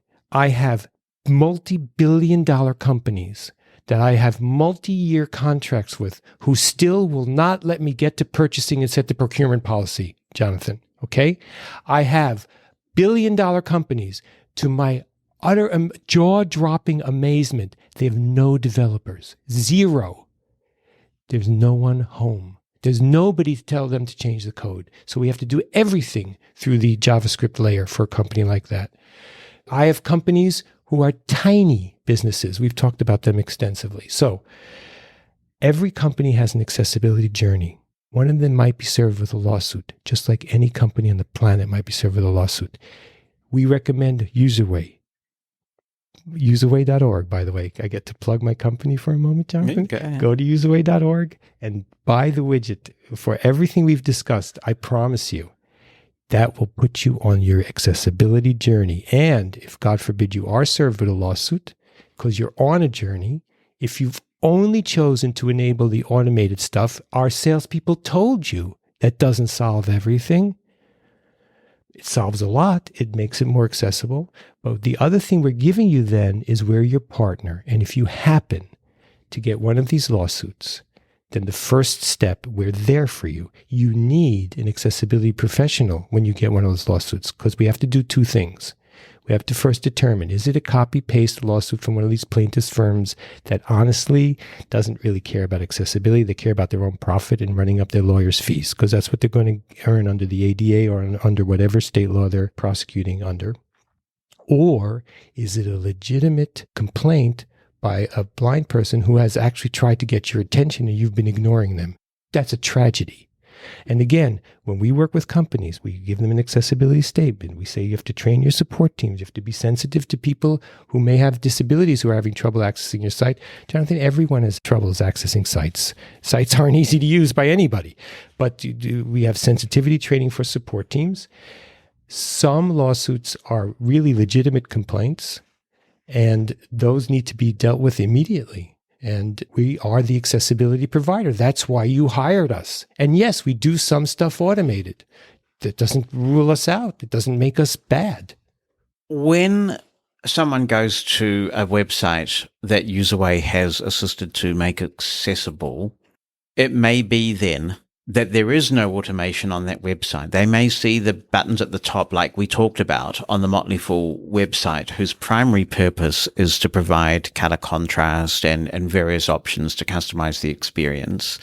But it may be that there's been entirely manual remediation. So one should not assume, it sounds like you're saying, that when you go to a website that perhaps when you become familiar with it, you can identify as being assisted by Userway. That automation is always in place in every use case. Well said. Exactly. And any provider today, any provider, as far as I know, will be recommending automation, at least in the staging environment. And Userway recommends putting automation at the edge as well, because then you can detect your violations and fix them. And again, we can't determine what the businesses do. We advocate, we talk to them, we push them, we urge them. We make more money if they buy more of our services. And we're not just in it for profit margin. We really care. I hope, as you've said, you're beginning to have a sense of who I am. And I think that that's important. When you're dealing with companies, it's not just impersonal corporations. There are moods and motivations behind the founders. And this isn't an act. This is who I really am. I love what I do. I feel lucky to do it. And this is complicated stuff, what we're talking about. And I'm sorry it's complicated. I already said I didn't cause that problem. But you said it perfectly. Don't assume just because you see automated remediation that we're not also doing manual audits, that we're not doing everything that a classic provider would be doing. And don't assume that if a person gets a lawsuit that they're not on an accessibility journey. I'm reminded sometimes we struggle to get better health care. And there was a fascinating study. Let's just do something very simple. Figure out where people die, right? And it turned out that was a terrible way to measure healthcare quality, because the finest institutions get the people who are most sick. So we have to be very careful how we assess things. If you're simply going to assess, well, if it has Userway, Jonathan, I think you've even said in a previous podcast with this competitor, you said, if I come to a site with an overlay, I'm going to look for a competitor. Yeah, absolutely. I was going to come to that next. I mean, I know you don't like the Userway will get you sued tagline. I don't. But there's also a possibility that Userway will lose you business, because I have to say that based on all of the experiences that I've had, and it may have been with your competitors, I don't know, but But when I see something like that, I'd look for another option. In fact, I got to tell you, when I found that button at the top of the Motley Fool website, I seriously considered not subscribing because that button was there. Now, I did in the end, because in the end, the greedy side of me won out, and I wanted their stock recommendations so I can live a comfortable life when I get too old to do this.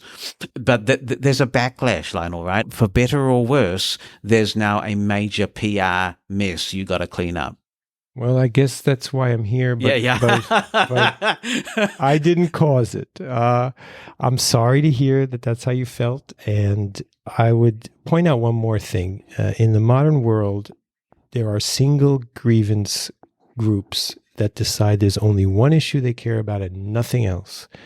And if you've decided the only issue you care about is that people don't use automatic detection at the edge, and then I would suggest that you are impoverishing society in the end. Right. Okay, so I want to push back on this, because there's a perception out there, and it may be a wrong perception, but it's a perception you're going to have to counter if it is wrong, that these sorts of solutions are a quick fix. So why people get emotional and upset and invested in this is that there's a perception that when you go to a website and you see a button like that, it's saying, this entity doesn't care about me enough as a blind person to do it right, that they're willing to pay their $49 a month or whatever it happens to be to make the problem go away, make them feel good, but not actually fix the issues at their heart. And as a blind person, that makes me say, well, screw them. I will take my business somewhere else, to a company that does it properly and a company that cares. So this isn't about single issue stuff. This is about what this technology says about the degree to which I'm valued as a blind person.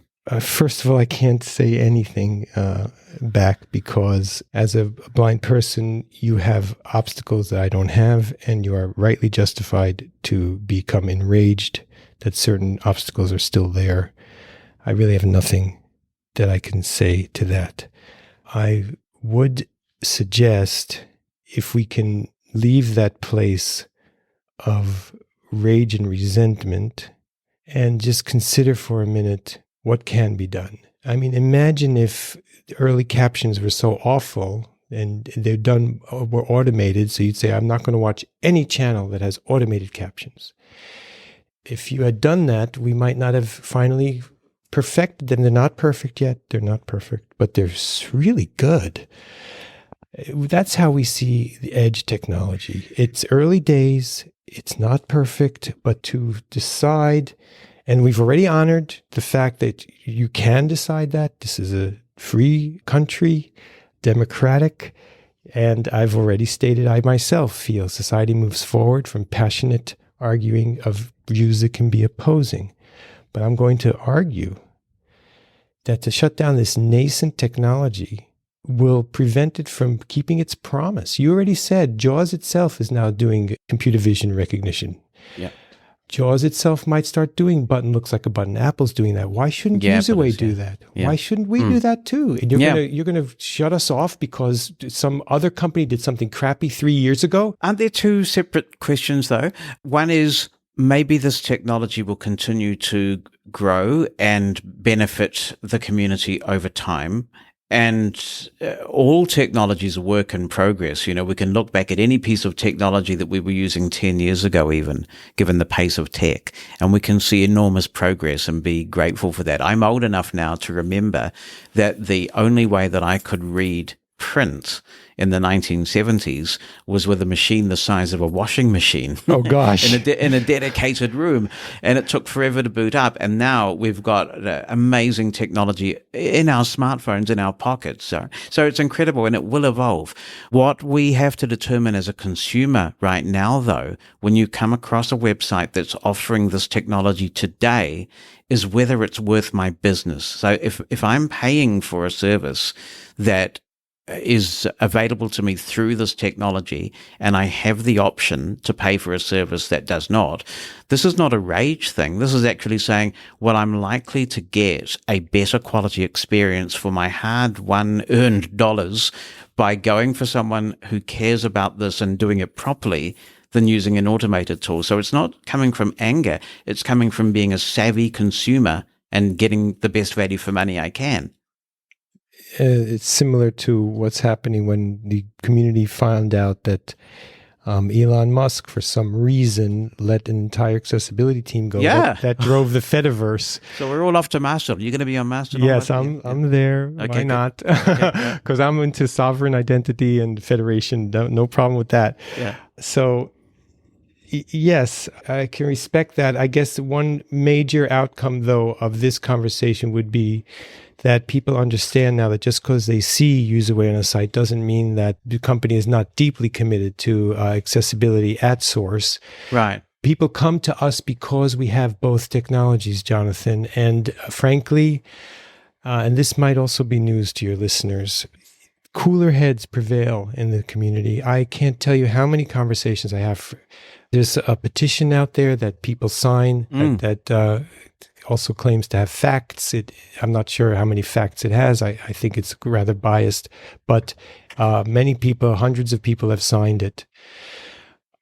Big names Hundreds of people have not signed it, Jonathan. Right. Yeah, well, yeah. And those and you'll notice that my name is not on that. Well, there you go. That petition, and the reason for that I didn't notice, but I accept your word. It is absolutely not. And the reason why it's not is that I'm convincible, but it has to be based on evidence. Well, again, by the way, that petition doesn't claim to be a petition. It claims to collect facts. It's an open letter, I think. It's rather sparse on its facts and I fed it just for fun a while back because our salespeople run into it sometimes. So I just said, is it biased or not? Give it to ChatGPT and ask it. So literally, I recommend this to listeners who like playing with OpenAI. Take sentences from that sheet and just ask ChatGPT, is this a biased sentence or not? Because it claims, I think it says it's a fact collection or something. And ChatGPT said, these are biased statements, just like the statement I read to you earlier. They're polemics. So many people like you did not sign. Why? You said, because I'm open to discussion. Sure. So this isn't the only community where this is happening. There are other grievances and struggles across the societies in which we live where nuanced discussion is now off the table. And I think that's to the detriment of our societies. I completely agree with that. And that's one of the reasons why I do this podcast, that we try to discuss issues in a respectful way and expose people to a range of perspectives. You're succeeding. Although you've jolted me 3 times. I don't want to remind you because you're going to go say it again. But those people, some of them are my mentors. They say, this has happened before. There's something called browse aloud, which is still a trauma in the community. It just happens sometimes. Read speak or something. It happens sometimes that something enters in the wrong way, and that's it. The community doesn't. It's like Horton. He doesn't forget. He doesn't forgive. And it remains like a splinter. I hope sincerely this isn't like that. And what I'm urging is that we step back for a minute and just think, do we want our tools? The screen reader is such an intimate tool of a blind person. I can't even imagine the intimacy there. Or a refreshable braille display. It becomes almost part of your body. Don't you want it to get smarter and smarter? And if there's this darned rectangle on the screen and it says span, wouldn't you love for your screen reader to say button? And we're the ones developing those algorithms. And I want to tell you, they're really hard. There's another competitor who came out very early and said, we're going to do, looks like a button is a button. And they don't say that anymore, Jonathan. They don't. Insiders know what I'm talking about. And the reason why is because it's very hard. It's expensive. The Apple facility that we talked about, it needs human input. And Userway's technology always has significant human input. It's another differentiator.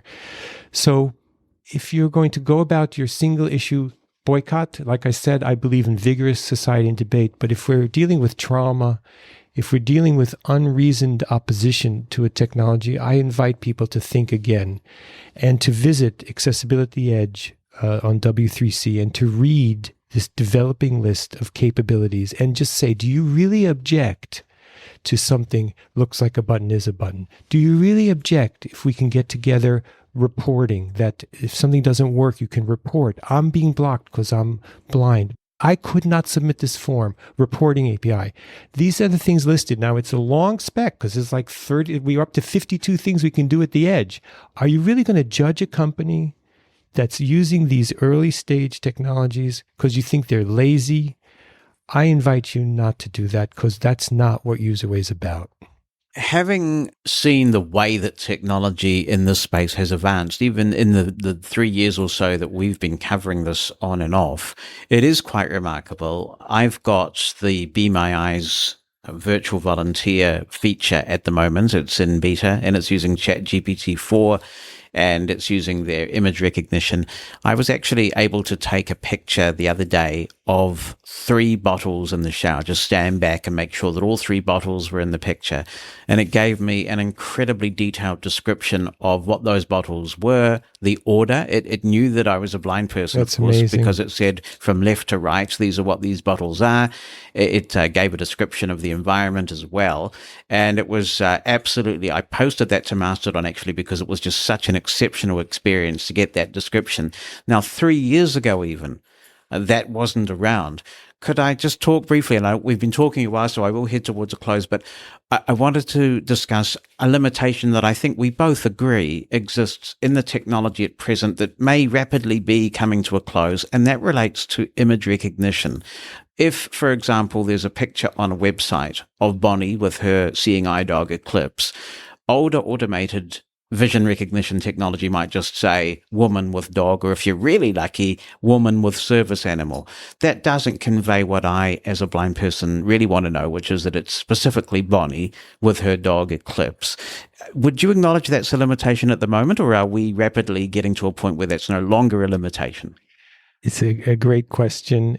We do want to remind people that ChatGPT will always sound like it knows what it's talking about. Yeah. You have to check it because it might hallucinations be are scary. That's right. Yeah. And we mentioned a half hour ago that some people might feel they're losing their jobs. I just want you to know that I myself, with people I mentor and in Userway, we feel strongly that things like ChatGPT, as remarkable as they are, always need a human in control. No one's going to lose their jobs. Jobs switch. They migrate. Lawyers are very worried because a lot of what ChatGPT does is what they do day to day, but they're not going to lose their jobs. They're still going to need lawyers to review what it does.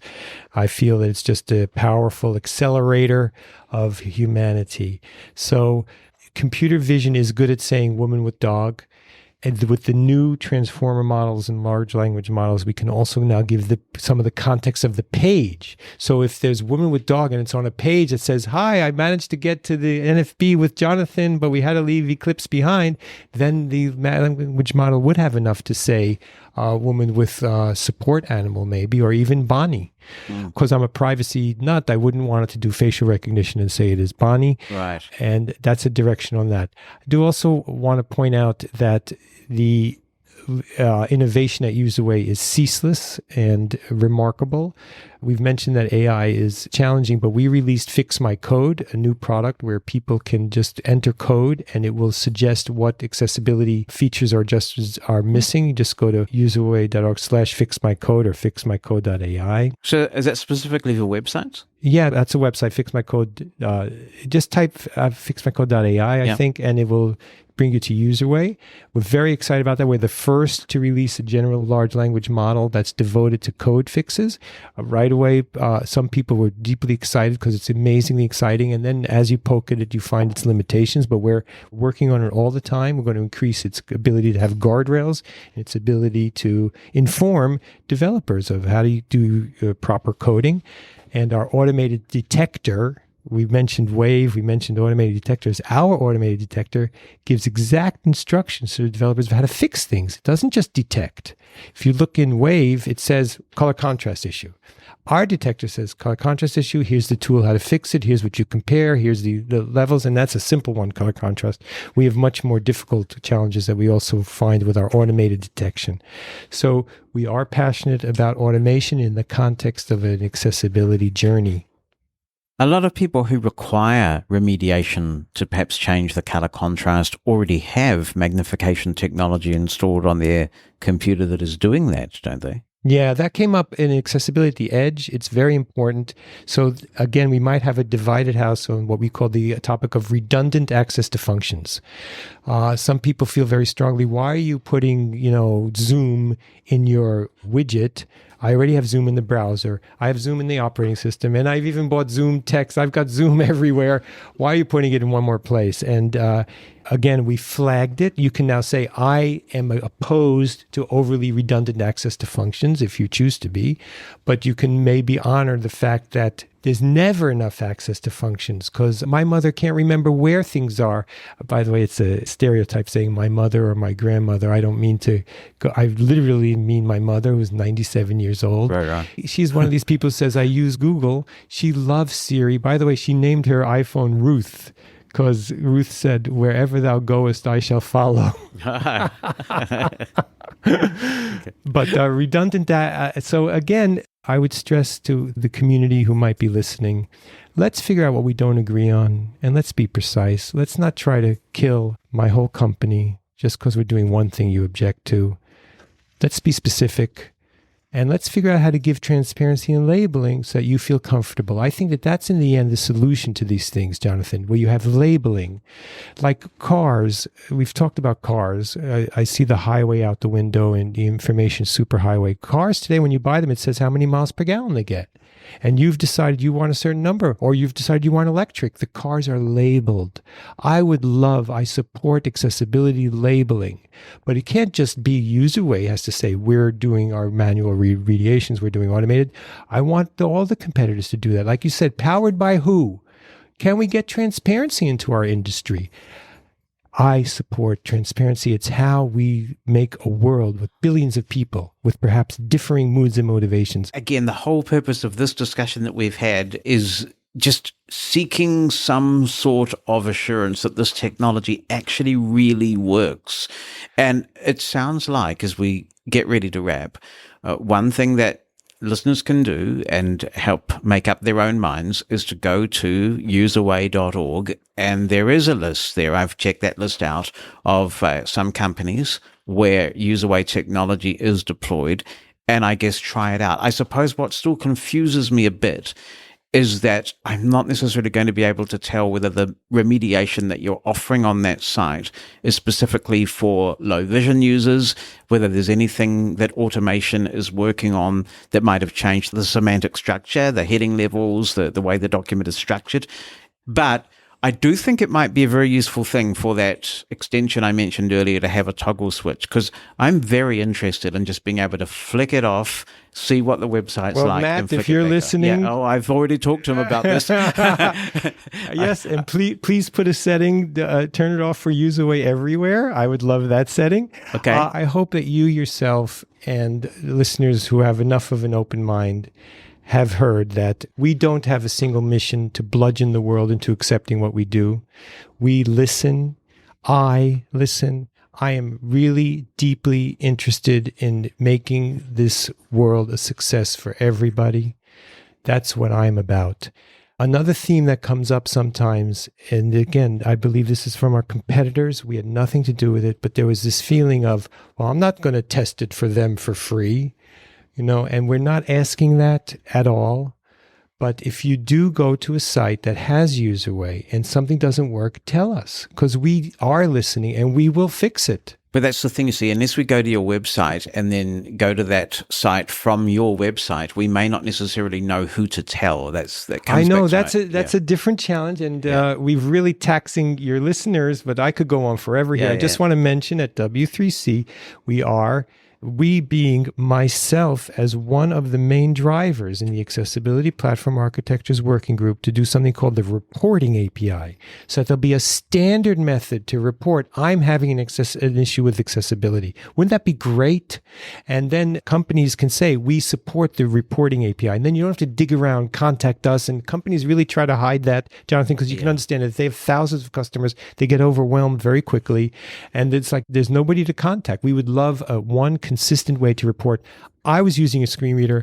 I got to the end of this form and I couldn't hit submit. That was something in an empathy lab we did for a major pharmaceutical. The journey was that he received a coupon on a WhatsApp group. He went to the website to try to cash in the coupon. He filled out the whole form. He clicked enter. And then the screen visually said submitted, and it said nothing. And Jonathan, it was a virtual meeting. There were a lot of people, and there was an audible gasp. They literally went, they had no idea. And that's the goal of a Userway Empathy Lab. That was a lesson they'll never forget. They weren't feeling sorry for the blind tester. They were horrified at their failure. They felt it. And when you feel something, you remember it. And they've fixed that since then. Look, Lionel, it's been an absolute pleasure to talk for me to too. you. I thank you so much for hosting me. Thank you for inviting people to dialogue on this. And that's what we need. My name is Lionel Wolberger. I'm Lionel@userway.org. Please remember, again, I'm very limited on my time, but I love these dialogues. I welcome more of it. Reach out to me on LinkedIn if you wish. And if I get a last plug, userway.org. If you're on Jonathan's side of the divided house, then please use our audits. We have the finest audits in the business. You will be astonished at the clarity and quality. Oh, PDFs we didn't mention. We have Userway for Microsoft Office. You're remediating PDF. And I just want to emphasize again, I don't really perceive myself to be on a particular side. Okay. I perceive myself to be open-minded. I think Curtis and I are in absolute alignment, and I was having a nice long chat to Curtis the other day, that this technology isn't going away. We have to obviously make sure that it works. Yes. But we're certainly not going to benefit at all from simply blacklisting dialogue and cutting them off. And that's why I'm sitting here talking to you, right? Well, thank you. And Curtis also has had a real open door policy. Yeah. And we think he's one reason why NFB has welcomed us I've no doubt, to run our sessions. We called it, we're here to listen and ask me anything. We just got to PDFs. But again, if you're going to do what some people are in this community are doing, which is trying to tar our entire company, check out our PDF solutions. They are mind-blowing. We've determined that most PDFs are born from Microsoft Office, which has 1.2 billion users. And when you do export to PDF, that is not an accessible PDF. Userway for Office solves that problem with a ribbon in Microsoft Office. There are algorithms in there to assist the process, but it is mostly just providing what Microsoft Office lacks. And our product is head and shoulders above anyone else because we are an R&D company. I recommend people check out PDFs on userway.org. How much does it cost to use that? I don't have the pricing sheet in front of me. We have individual licenses and organization licenses. Right. And when you get a site-wide license, it includes organization policy. So you can then promote these are the fonts that are more readable across the entire organization. All right. Well, look, I think a lot of people are more open-minded than you may realize about this technology. As you rightly say, as end users, we just want to be able to go about our days and surf the web and go to the internet and do things that we need to do. That's normal. Yeah.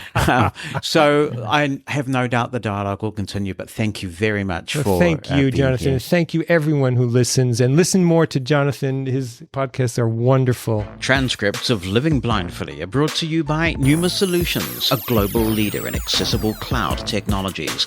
On the web at pneumasolutions.com. That's PNEUMA solutions.com. And as always, we welcome your comments on this and any other episode of the podcast. If you'd like to be in touch with an audio clip or just write it down, send it in to opinion@livingblindfully.com. You can also call our listener line in the United States. That's 864-60-MOSEN, 864-606-6736. If you have opposed the idea of this sort of technology in the past, are you a little bit more open to it now, or are you more entrenched in your views? Do you perhaps believe that those who have blown the whistle or raised some noise about this technology are overcooking the problem? Do share your thoughts. We'll play a selection of them next week. In the meantime, it is high time for me to be out of here. Thank you so much for listening. Remember, when you're out there with your guide dog, you've harnessed success, and with your cane, you're able. If you've enjoyed this episode of Living Blindfully, please tell your friends and give us a 5-star review. That helps a lot. If you'd like to submit a comment for possible inclusion in future episodes, be in touch via email. Write it down or send an audio attachment. opinion@livingblindfully.com or phone us.